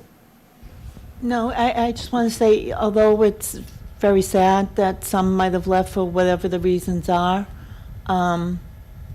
we have staff here that work hard each and every day and come to work and love the students, love what they're doing, and I'm just grateful for them. So to them, thank you. Thank you. And if I can just add one thing, I know 125 is a larger number than we're used to seeing, but as we have added staff over the last several years, just to put that in perspective, it's 14%. So 14% of our staff left in the last school year. That's teachers and administrators only. And that means that 86% of our staff stayed. So I don't want to lose sight of that metric either. Mr. Chair, I just Ms. have one Rizzo? more comment. And although people do leave, I have to say, even my own niece left a few years ago, and she came back this year, because the grass isn't always greener on the other side, but she really did love working here with the students.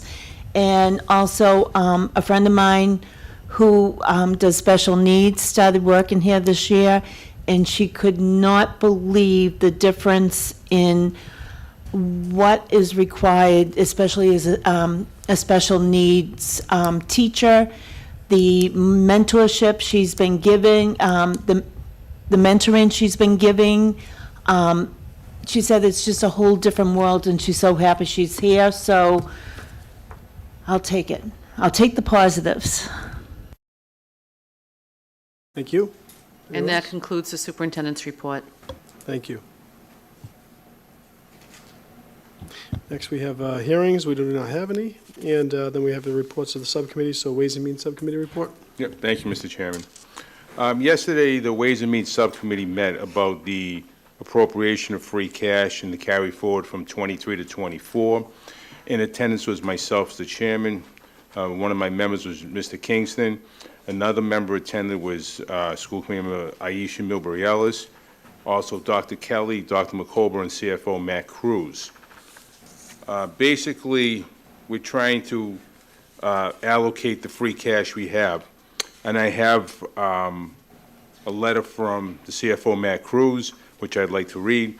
Please request that the school committee vote at their October 17th meeting to approve the appropriation of our free cash carry forward funds of $16,336,187 from fiscal year 23 to fiscal year 24 in accordance with the attached spreadsheet, which documents the general ledger accounts that received funding based on the outcome of the school committee's October 16, 2023 Ways and Means Committee conversation. The Department of Elementary and Secondary requires that we spend those unexpected funds in the subsequent fiscal year in accordance with net school spending regulations. And the carry forward breaks down into 4 different categories. The first one is for classroom teachers of $5 million, that each school has X amount of dollars appropriated to them. The district that's already there is $6 million plus. We've added another almost $4 million. The school committee allocations to be made is $1.3 million. We allocated yesterday at the meeting about $1.2 million, so we still have $100,000 left over. There are substantial allocations that we accepted. If people want me to read them, I'll read them. If not, then if there's any questions, we'll take the questions right now. It's up to the will of the committee what you want me to do. Waive the reading? Okay. Does anybody have any questions? Okay. So at this point, I am going to Ms. make. Rizzo, did you have a question? I'll let him make his recommendation. No, I'm making a recommendation to the committee that we allocate the $1.2 million for free cash on the following items that were sent to us yesterday. And I would like to have a second. Second for discussion. Now discussion can take place. I'd like to be able to do each vote individually.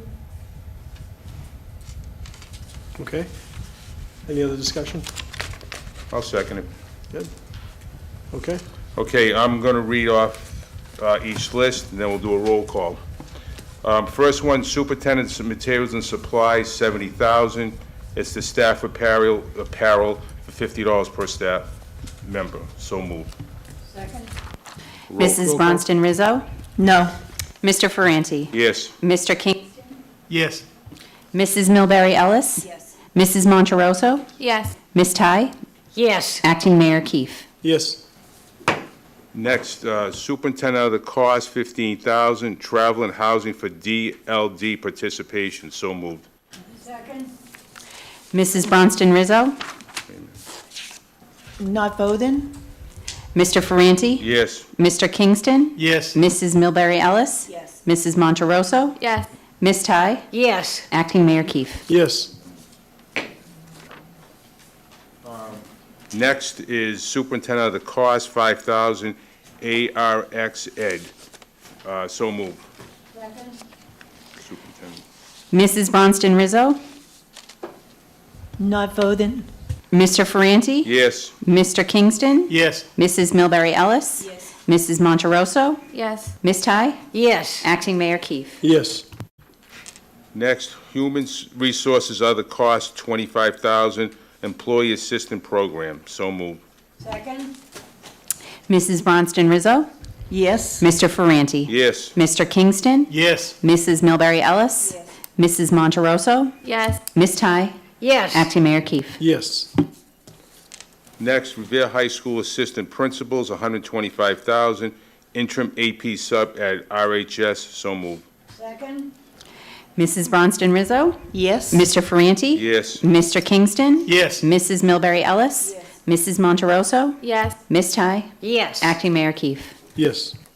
Revere High School non-salary, 33,925, Robotics Club registration and materials. So moved. Second? Mrs. Bronston Rizzo? Yes. Mr. Ferranti? Yes. Mr. Kingston? Yes. Mrs. Milbury Ellis? Yes. Mrs. Monteroso? Yes. Ms. Ty? Yes. Acting Mayor Keefe. Yes. Next, Revere Education Paraprofessionals for 60,000, the paraprofessionals to full-time at Par Revere. So moved. That one you already voted last month. We're just for the allocation. Oh, okay, We're all just doing right. the allocation. Did we second? Somebody second? Okay. Mrs. Bronston Rizzo? Yes. Mr. Ferranti? Yes. Mr. Kingston? Yes. Mrs. Milbury Ellis? Yes. Mrs. Monteroso? Yes. Ms. Ty? Yes. Acting Mayor Keefe. Yes. Next, miscellaneous payments to teachers, 140,000. Staff supplies, $200 per teacher. What Mr. Cruz decided to do is either the first or second week November, each individual will receive a check less the Medicare taxes for roughly $197, which should come out within the next month. So moved. Second? Mrs. Bronston Rizzo? Discussion? Please. Yep. Okay. So, which one? So staff supplies, is it going to the school and then going to the teachers? Directly to the teachers. So are the teachers ordering from the certain, they order wherever they want and there's no accountability? Sad. Okay. Did we get a second for that? I did. Okay, roll call then. Mrs. Bronston Rizzo? No. Mr. Ferranti? Yes. Mr. Kingston? Yes. Mrs. Milbury Ellis? Yes. Mrs. Monteroso? Yes. Ms. Ty? Yes. Acting Mayor Keefe. Yes. Next, miscellaneous payment to teachers, $10,800. Robotic club stipends in addition to the $11,500 budget. So moved. Second? Mrs. Bronston Rizzo? Yes? Mr. Ferranti? Yes. Mr. Kingston? Yes. Mrs. Milbury Ellis? Yes. Mrs. Monteroso? Yes. Ms. Ty? Yes. Acting Mayor Keefe. Yes. Next, professional development services, $30,000. Equity training by Khalees Warren. So moved. Second?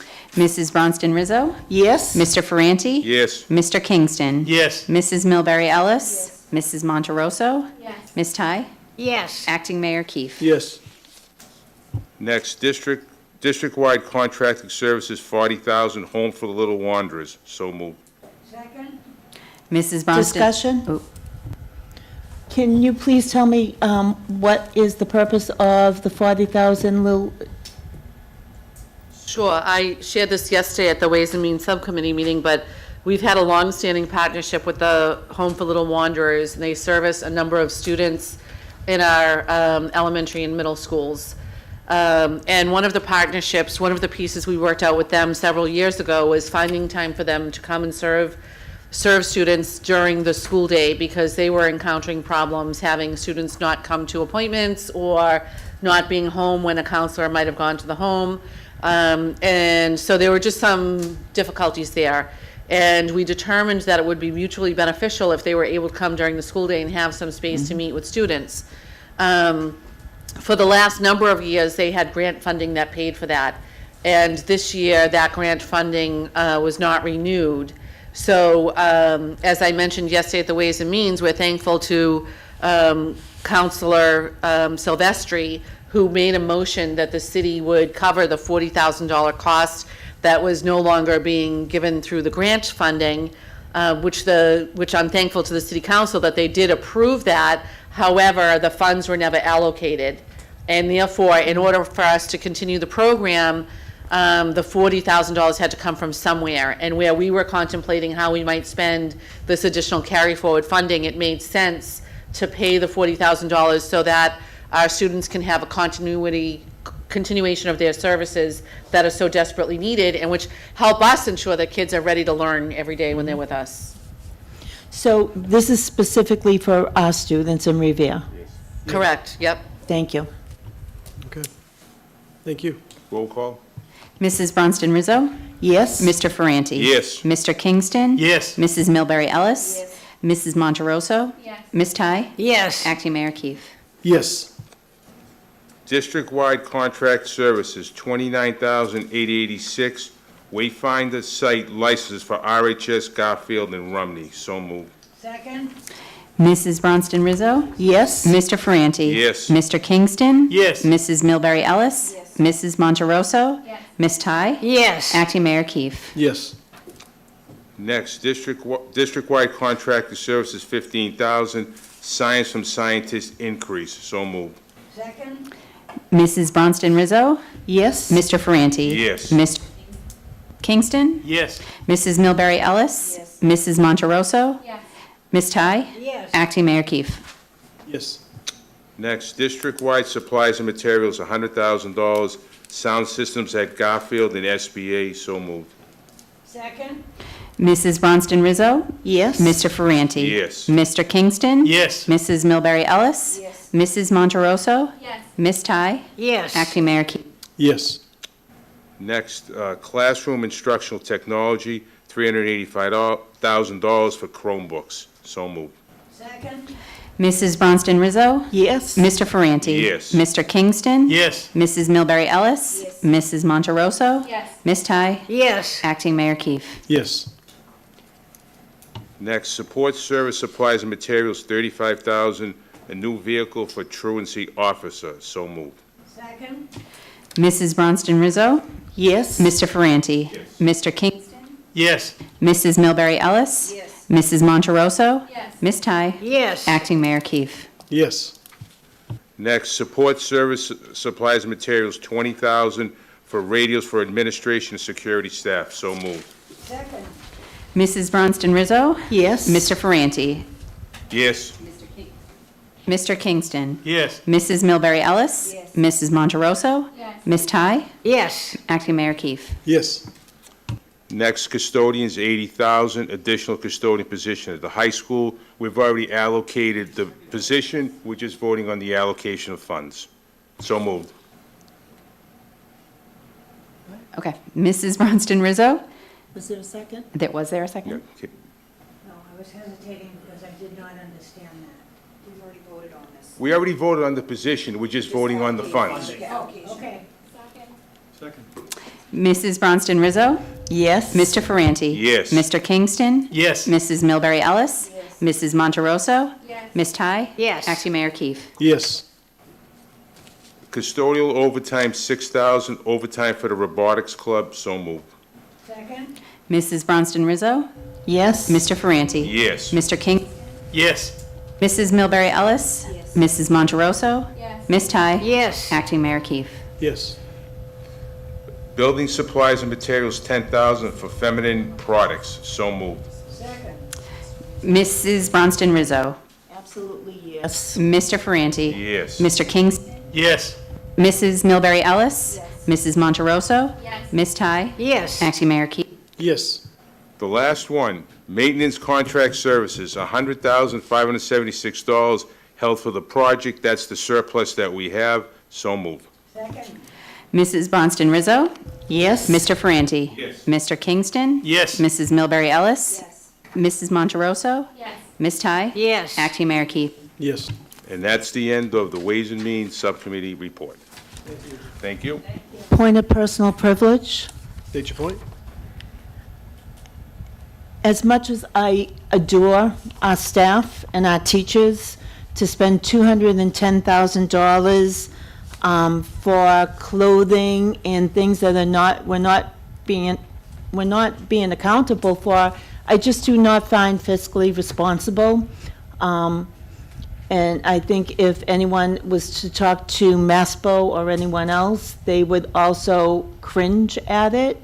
It's what this committee voted for, but unfortunately, I cannot feel that way when I see clubs that could directly help our students with after-school activities, such as 2 were just started at the high school, one's a fashion design, not even a club, it's a class, and also another one about dance.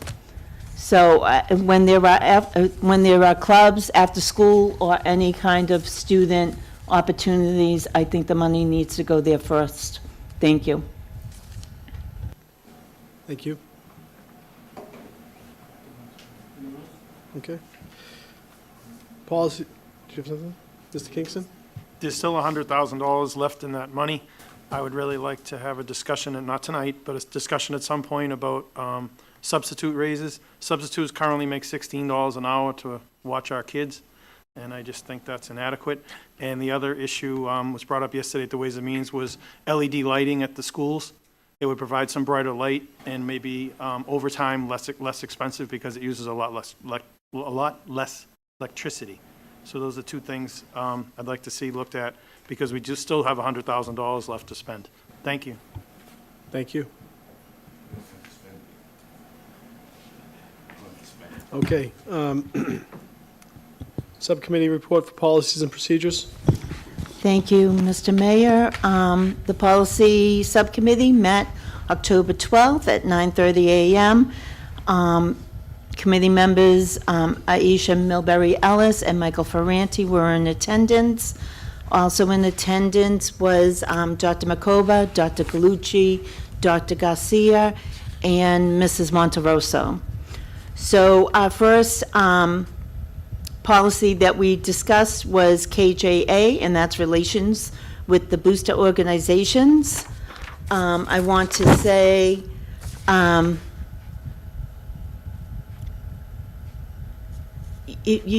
we have these booster clubs, whether it's a sports club or the robotics club, all appropriate paperwork needs to be filed and obtained, which is the 51C3. And it does put our coaches, our staff in difficult situations when it comes to money. We did discuss it further because questions kept coming up about number 1 under the policy. What we did talk about was, and Mrs. Milbury Ellis brought this up back in July when we originally brought this up, was the word promotion and how it's being used. Most people look at it as you're saying, hey, come support the car wash on social media. And that's how most people are going to look at it. As a subcommittee, we decided to take that one word out of it. And we were in agreement to send this off, hoping for a positive, positive from the committee. So with that, I'll ask for a motion. I'll make the motion to accept file KJA, Relations to Booster Organizations. And a second. Is there an opportunity for a question? After the second. Okay. Second? Okay. Just the question I had is, and I agreed with some of the open speech with Mhm. the students, I recognize this, and I saw it with not just sports organizations, as you know, myself and my wife and many of my friends have been booster heads, right, helping to support these teams and be team moms and team dads, etc. We have a high school football team with 55 kids, 4 volunteers on 4 in the snack stand, and that's the entire season. Some of the volunteers don't even have children in the sports programs. So if the coach didn't participate, it would be really detrimental. I witnessed last year the speech and debate team, car wash, the speech and debate coach and the teacher was participating in the car wash because I don't think there was a parent there washing cars. So you had students that need supervision. So to have no teacher affiliation or school affiliation, I think is very dangerous. And it'll lack the support needed. So I would not be in favor if that's not stricken. And I understand that there's liability that's a concern, but we've been doing it for quite some time with zero risk, and I would rather run the risk on that and have someone try to stop a program from raising small amounts of money for a robotics program or a football program to help support them, rather than have that football or that robotics program or speech and debate team fail and not be able to participate in the events that they so desperately need to attend. So that's my comments. Thank you. Ms. Monteroso? Oh, Ms. Do you mind if I speak for a moment? I didn't get a chance to share this with the committee, but Jennifer King, who is one of the attorneys in our legal counsel office, happened to be in the district for a different purpose today. And I was able to talk to her a little bit more about this. As you know, it was our legal counsel, after an Office of Civil Rights investigation, that gave us this directive to add the language to policy KJA. And when I talked to Attorney King today, I emphasized exactly these points. I had read the letter that the students submitted, which was very well done, as everybody has pointed out. And I talked about those specific concerns and the type of district Revere is compared to a lot of others. And Attorney King said to me, you know, the suggested language is to protect school districts and to protect their staff from issues around the handling of money. And this particular policy is focused on booster clubs in particular. And where they've seen problems in the past is booster clubs run by parents, run by others, have fundraisers, collect money, and hand it to a coach and say, here, can you take care of this? And the coach ends up in trouble because some of the money goes missing, or somebody claims there was more money than there was, or whatever the case may be. So the real purpose here is to protect our staff from ending up in positions like that. And it's not to limit coach or club advisors' participation in events that raise money. It's to limit their participation in the handling of the money, and that is for their own protection. When I talked about we're a district that, for a variety of reasons that we don't need to go into, doesn't have 1 million booster clubs like Wellesley or some of the more affluent communities might have. And at the same time, we don't have a lot of dollars that we can put aside to fund trips and activities for different clubs and groups whenever they would want to go, which is often the case in other communities. And we don't have a lot of students who are independently wealthy and can just pay their own way whenever they want. So our ability to fundraise, as our students so eloquently expressed earlier tonight, is really important to the success of our students and ensuring that they have access and opportunity to different kinds of experiences that are going to help them be successful in the future. And Attorney King suggested that the school committee could have a less stringent policy, be a little bit clearer about the coach or the advisor's ability to participate with students, just limit the handling of money, in the sense that if a booster club does fundraising, no school employee should have anything to do with that money or the handling of that money. If, on the other hand, a club has a car wash where they're raising funds and their coach or their advisor participates with them, they could receive that money as long as we craft a policy that says exactly how that money is going to be accounted for, exactly how it's going to be delivered to the school district, exactly how it's going to be kept in the student activity fund, and have a set of requirements that we can clearly articulate to any club advisor or any coach,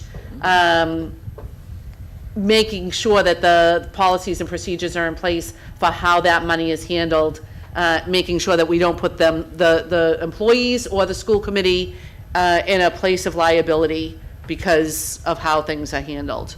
So it's obviously the school committee's decision how to proceed here, but I wonder if maybe taking yet another look at this before it's voted, and giving myself and Dr. Galucci a chance to work with Principal Bowen and Director Shea to see if we can't come up with something that's a little bit tighter and set a policy that would help the kids get what they want and need, and still protect everybody from any liability. Ms. Monterosso? I think Dr. Kelly just brought up a lot of great points, and with that, I actually would like to submit a substitute motion if there's no more discussion. Okay, so then we'll come back to me. Ms. Ellis? Yeah, Dr. Kelly, you actually just took the words right out of my mouth. I think what we wanted to hone in on is that this policy is just centered around the handling of money, not necessarily the participation of the act, of the event, of the fundraising activity. I think the word promotion, the way it was, the sequence of words that preceded the word promotion surrounding funding, there's no other way to really take it except that it sounds like they're prohibited from fundraising and promoting the fundraising and sharing the Facebook pages and things of that nature. So thank you so much for that clarification. I think that we can tweak it. That word was removed. That may do it, but it's worth not, whether I don't have it in front of me, to have a second look at it. And I think clearly where we didn't get that information, I should add also that Attorney King is willing to work with us again to make sure that what we write up is, in her opinion, what we need to prove to meet the regulations. Thank you. Ms. Monterosso? Okay. With that, I'd like to submit a substitute motion, and then as maker of the motion, if it is second, I'd like to have first right to the floor to explain it. So I'd like to submit a substitute motion to table the vote on this policy until feedback from the community has been collected and additional discussion as a whole committee has been organized. Second. And then with that, so I think I have quite a few thoughts on it, and I'm happy we're all kind of going into the same page, but I'm going to be referring my notes to make sure I touch on them. I think the way this policy was developed, and in conjunction for me, the cell phone policy as well, the way they were brought to our whole committee raised concerns of our governing systems and processes for me. I think we need to have overall stronger systems and processes in place to discuss major policies like this one and the cell phone one in a manner that takes into account the community's thoughts and feedback and in a manner that allows ample discussion as a committee before coming to a vote. And that's something that I will bring up later. But for example, the Salem School Committee has a 3-read policy, which means any major policy like this one has to come to the whole committee 3 times for reading, feedback, and amendments before it's voted on. And I really think we need to implement more community engagement systems that model BESI. So having public hearings for such big policies like these to gather feedback before we vote on them. I think if you all recall, I made a motion in August to table a vote on this policy because it was brought to our attention to vote on it via email less than 24 hours before the meeting. The policy was not attached in an email or presented to us physically, and we were about to vote on it without having seen it. And so I think that gave me great feedback and insight on what we need to work on. But all that to said, I submitted this substitute motion because while we need checks and balances, like we've all just kind of agreed on, there's a lot of ambiguity in the current language. We have, the language proposed says that family members can also not participate in the fundraising, and we have no jurisdiction over family members of staff. So does this mean we're now holding school staff liable for what their family members do or do not do? And I think we need to make sure it's equitable because we all know that extracurricular activities are a huge thing that sets our students apart for college and scholarship applications. And if we don't have money for them and we cannot give the money to them, then how are our students being set apart? So with those few thoughts, oh, I haven't yielded my time. With those few thoughts, I pass it back to the chair for any discussion from my colleagues and then a vote. Mr. Chairman? Thank you. Mr. Fronte? Yeah, I would just like to make an amendment, so where we having a little bit of a disagreement here, that we bring it, send it back to the committee and try to iron this thing all out, so hopefully by next meeting, we can get it squared away. Obviously, the information that Dr. Kelly gave us, none of us knew about it until right now, so it probably wouldn't be appropriate to vote on this thing until we have another meeting or two and try to get it all ironed out, so we can try to keep everybody happy. Second. Okay, So we have to vote on hers first. okay. Voting, we have a- Actually, you vote on Michael's first, right? Because I'm amending Substitute of the hers. substitute? He's among, I'm amending her motion, so mine would take precedence. Can you, does Jackie have to accept the amendment? Well, she has to vote on it, because now we're gonna do a roll call. So all I'm really doing is just taking yours and just amending it so we can have more discussion on it. I'm not changing it, just making more Right. discussion, if that's okay. Yeah, I think, I think the maker of the substitute motion has to accept the friendly amendment. yeah, so to clarify, the friendly amendment would now be to send this back to the subcommittee for further discussion, and then a revised recommendation will come to the full committee. Okay. Yes. Yes, I accept. She accepts. We need a roll call on the amendment. Please state the amendment that we're voting on and what we're voting on, word for word, please. We are amending file KJA, Relations to Booster Organizations, in light of the new information that Dr. Kelly gave us from legal counsel, that we are not going to accept the current booster thing. We're trying to work out the details of it so we can keep everybody on the same page. Thank you. Can I take another pass at that? I think that the motion is to table the vote on policy KJA and refer it back to subcommittee for reconsideration before it comes before the whole committee at the next meeting. Sounds good to me. Much more eloquent. Okay. So we need a roll call on. Roll call on the substitute motion. Mrs. Bronston Rizzo? Yes. Mr. Ferranti? Yes. Mr. Kingston? Yes. Mrs. Milbury Ellis? Mrs. Monteroso? Yes. Ms. Ty? Yes. Acting Mayor Keefe? Yes. So the next was DD, funding proposals and applications. Our last one was done in 1984. Yeah, now you're gonna have to amend the amendment. No, a different one, but based on the same policy. So, Well, Mrs. we've already voted on to amend it to send it back to the subcommittee. To table it. Yes, Send it back to I have another What one. was the motion? My motion was for us to also hold the public hearing on the revised one once it comes back. So I can save it for then, but I just want to have a hearing for public comment on the policy. So we can wait until the subcommittee brings a revised one to us, and then we can have it, or that was the motion that I was going to bring. I mean, I would think it would probably make more sense after the Yep. revision Okay. is made. I Great. mean, just my opinion. Yes, that's what I was kind of Thank going to you. ask the team. Thank you. Thank you.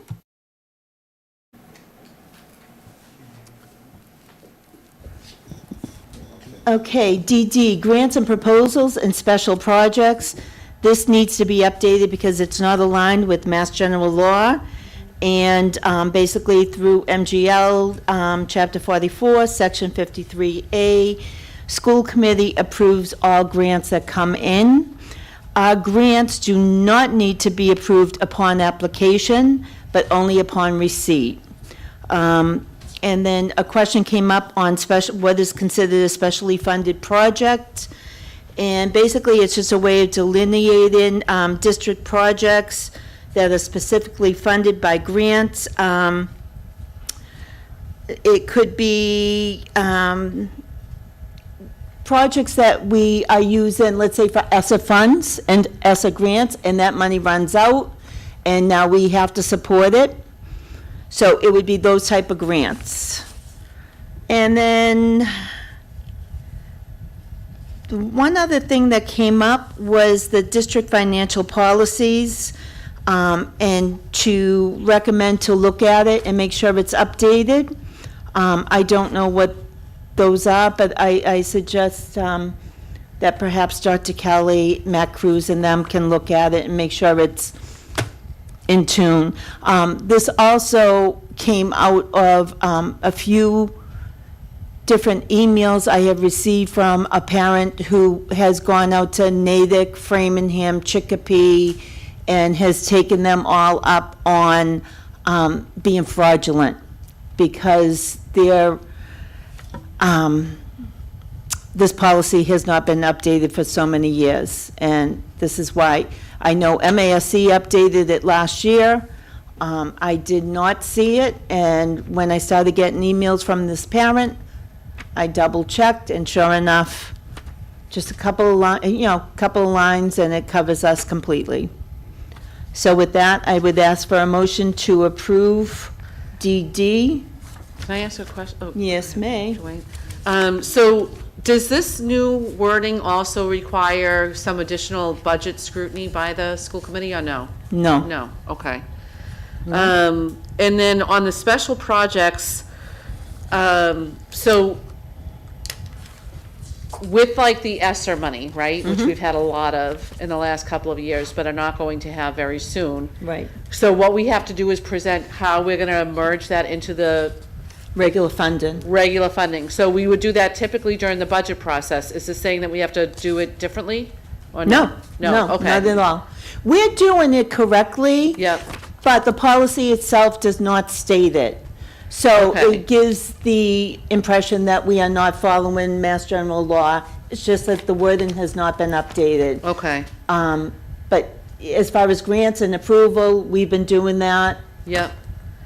And I did talk to Mr. Cruz about the procedural managing of grants. And he said that we do have the up-to-date guide and that he works with MASBO on that every year and keeps everything up to date, so. And I will say, MASBO said that knowing Mr. Cruz, it probably is updated. Yeah, okay. So just for the committee's edification, we do have that. Yep. I want to make the motion to accept file DD, funding proposals for applications. Second. Second. Mrs. Bronston Rizzo? Yes. Mr. Ferranti? Yes. Mr. Kingston? Present. Mrs. Milbury Ellis? Yes. Mrs. Monteroso? Yes. Ms. Ty? Yes. Acting Mayor Keefe? Yes. The next item was review of faculty handbooks. Every year when we do the student handbooks, we normally would do the faculty handbooks. We did not do them this year. Dr. Galucci also said that the handbooks are going to be updated similar to the way the student handbooks were done. So beginning next year, they will be updated. We will approve or discuss them then. But for right now, I am looking for a motion to support the handbooks that have already been signed, that we normally do in August, but somehow it got overlooked. So moved, Madam. I'll second it. Mrs. Bronston Rizzo? Yes? Mr. Ferranti? Yes. Mr. Kingston? Yes. Mrs. Milbury Ellis? Mrs. Monteroso? Yes. Ms. Ty? Yes. Acting Mayor Keefe? Yes. The last item was discussion of next steps for the cell phone policy. We just had a very short discussion on it. We discussed about doing a short and simple survey to send out using all media as possible to get more input from the stakeholders, and also asking for assistance from groups such as we in the Arabic community to help us out with this. And also asking our constituents on their views prior to maybe games or parent events. Not many came to the community events. And, for many reasons, they don't come. So some of us had decided to go out and meet them where we can find them. So we just discussed any kind of way that we can get more input on this. Other than that, we will be having another meeting in a couple of weeks. Thank you. And that's the end of the Ms. policy. Monterosso? Yes, I just had a few questions and some thoughts. First, will the survey, pardon? I thought there was a comment. Will the survey be shared with the whole committee for feedback before it being sent out? No, the policy subcommittee put together a survey. We're still working on wording. Oh yeah, when it's complete, will it be shared with all of us to give feedback? Oh, sure, we'll show it. Okay. Yeah, it's for everyone to answer. Okay, thank you. And You're a then, stakeholder. okay, and then I think, I like the idea of finding more ways to get feedback from the community. So again, going back to having systemic processes, just because going out to games, I think that just creates a very unsustainable way to collect feedback that just won't bring everyone in. We didn't have a huge attendance at the community forum, but we have public hearings, we have public comment, people can come and speak. So people have technically had 2 months to provide feedback already on this if they really want to. And so I think if it is a living document, we need to make sure we're giving it room to breathe. And I would really like us to move along with this before we're reaching the midpoint of the school year and no amendments have been made to the policy. And I submitted recommendations a month ago on how we could specifically amend it, and we haven't been able to get to that yet. So I'd like if we could all, I know we all want to get somewhere, so I'd really like to see some more urgency behind this. Thank you. Thank you. So I just want to respond to Mrs. Monterosso. We're trying to go slow. What we heard from a lot of the stakeholders was this was too fast. And now that we're taking our time and going out and getting feedback, we're saying we're taking our time on it. And you know what? We're going to do it. We're going to do it the right way, the best way that we possibly know. And it's for the benefit of everyone. To tell you the truth, I have better things to do than start going to games and getting parents, but I want the information. We all have jobs, we all have things in our personal life, but if it means getting the information that we need from all the stakeholders, people keep bringing up athletics. Well, they're stakeholders, they're students, they're parents of students. I'll take it. So I wish it could be faster. We tried to do it fast with a couple of meetings in between July and August, and that wasn't satisfactory, so we're trying to do it the best way that we think we can involve everyone. Thank you. Thank you. So that's going to be, what's that? Okay. Next up, we have motions. None, Mr. Chairman. No motions, okay. Any unfinished business? Can I possibly suggest to the committee that we move any non-essential remaining portions of the agenda to next month, as Labor Council is here for the executive session that was supposed to start almost an hour ago? Second. Second? Okay. Discussion? I'm fine with moving it to next month. Could you, in the meantime, though, provide us with this information here? That way we're ready next month? Great, thank you. Do we have a roll call? Or all in favor? Of tabling the matter till next meeting? Well, no, I have something on the calendar that needs to get voted on. Okay. I only asked that we move non-essential, so your essential can still come up. Okay. Do we need a motion for the other stuff, though? So a motion to table the non-essential items until next calendar? Yes. All in favor, second? Second. Okay, roll call. Mrs. Bronston Rizzo? Yes. Mr. Ferranti? Yes. Mr. Kingston? Yes. Mrs. Milbury Ellis? Yes. Mrs. Monterosso? Yes. Ms. Ty? Yes. Acting Mayor Keefe? Yes. Want to jump? Ms. Rizzo? Jump into MASC Delegate Assembly, November 7th, the day after the election, is the Mass Association of Superintendents and School Committees Conference. Hope to see some of you there. But in the meantime, We have a delegate assembly. Everyone got a copy of what is being voted on at the conference. If anyone has anything that they want to question about, that they may or may not agree with, I'd like to hear from you. But also, we need a motion to have one of us be the delegate for Revere at the conference. I move that Mrs. Bronson Rizzo be made the delegate, the official delegate at the conference. Second. The MASC conference. Second. Roll call?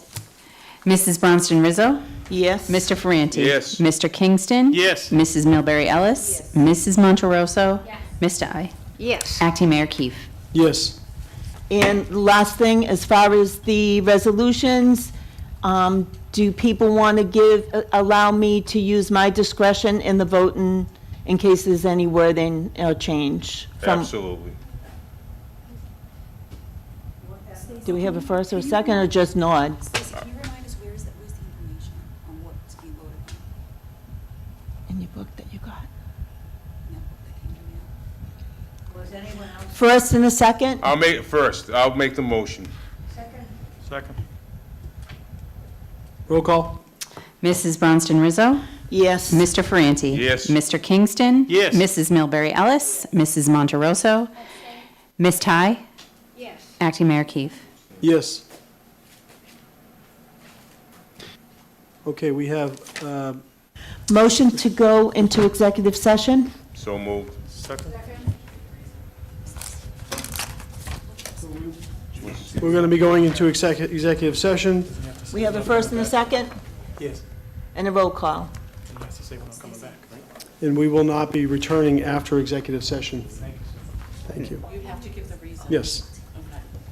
We're going into executive session. Is there a Per- motion to go into executive? Yes. I'll make the I motion to made a go, motion. and I'll second. Let him read the purpose first. Okay. Okay, the purpose, is to discuss strategy with respect to collective bargaining, specifically to deliberate regarding responses to level 3 grievance filed by the Revere Teachers Association. So moved. So moved.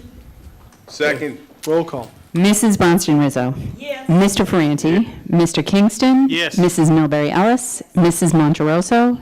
Ms. Ty? Acting Mayor Keefe? Yes.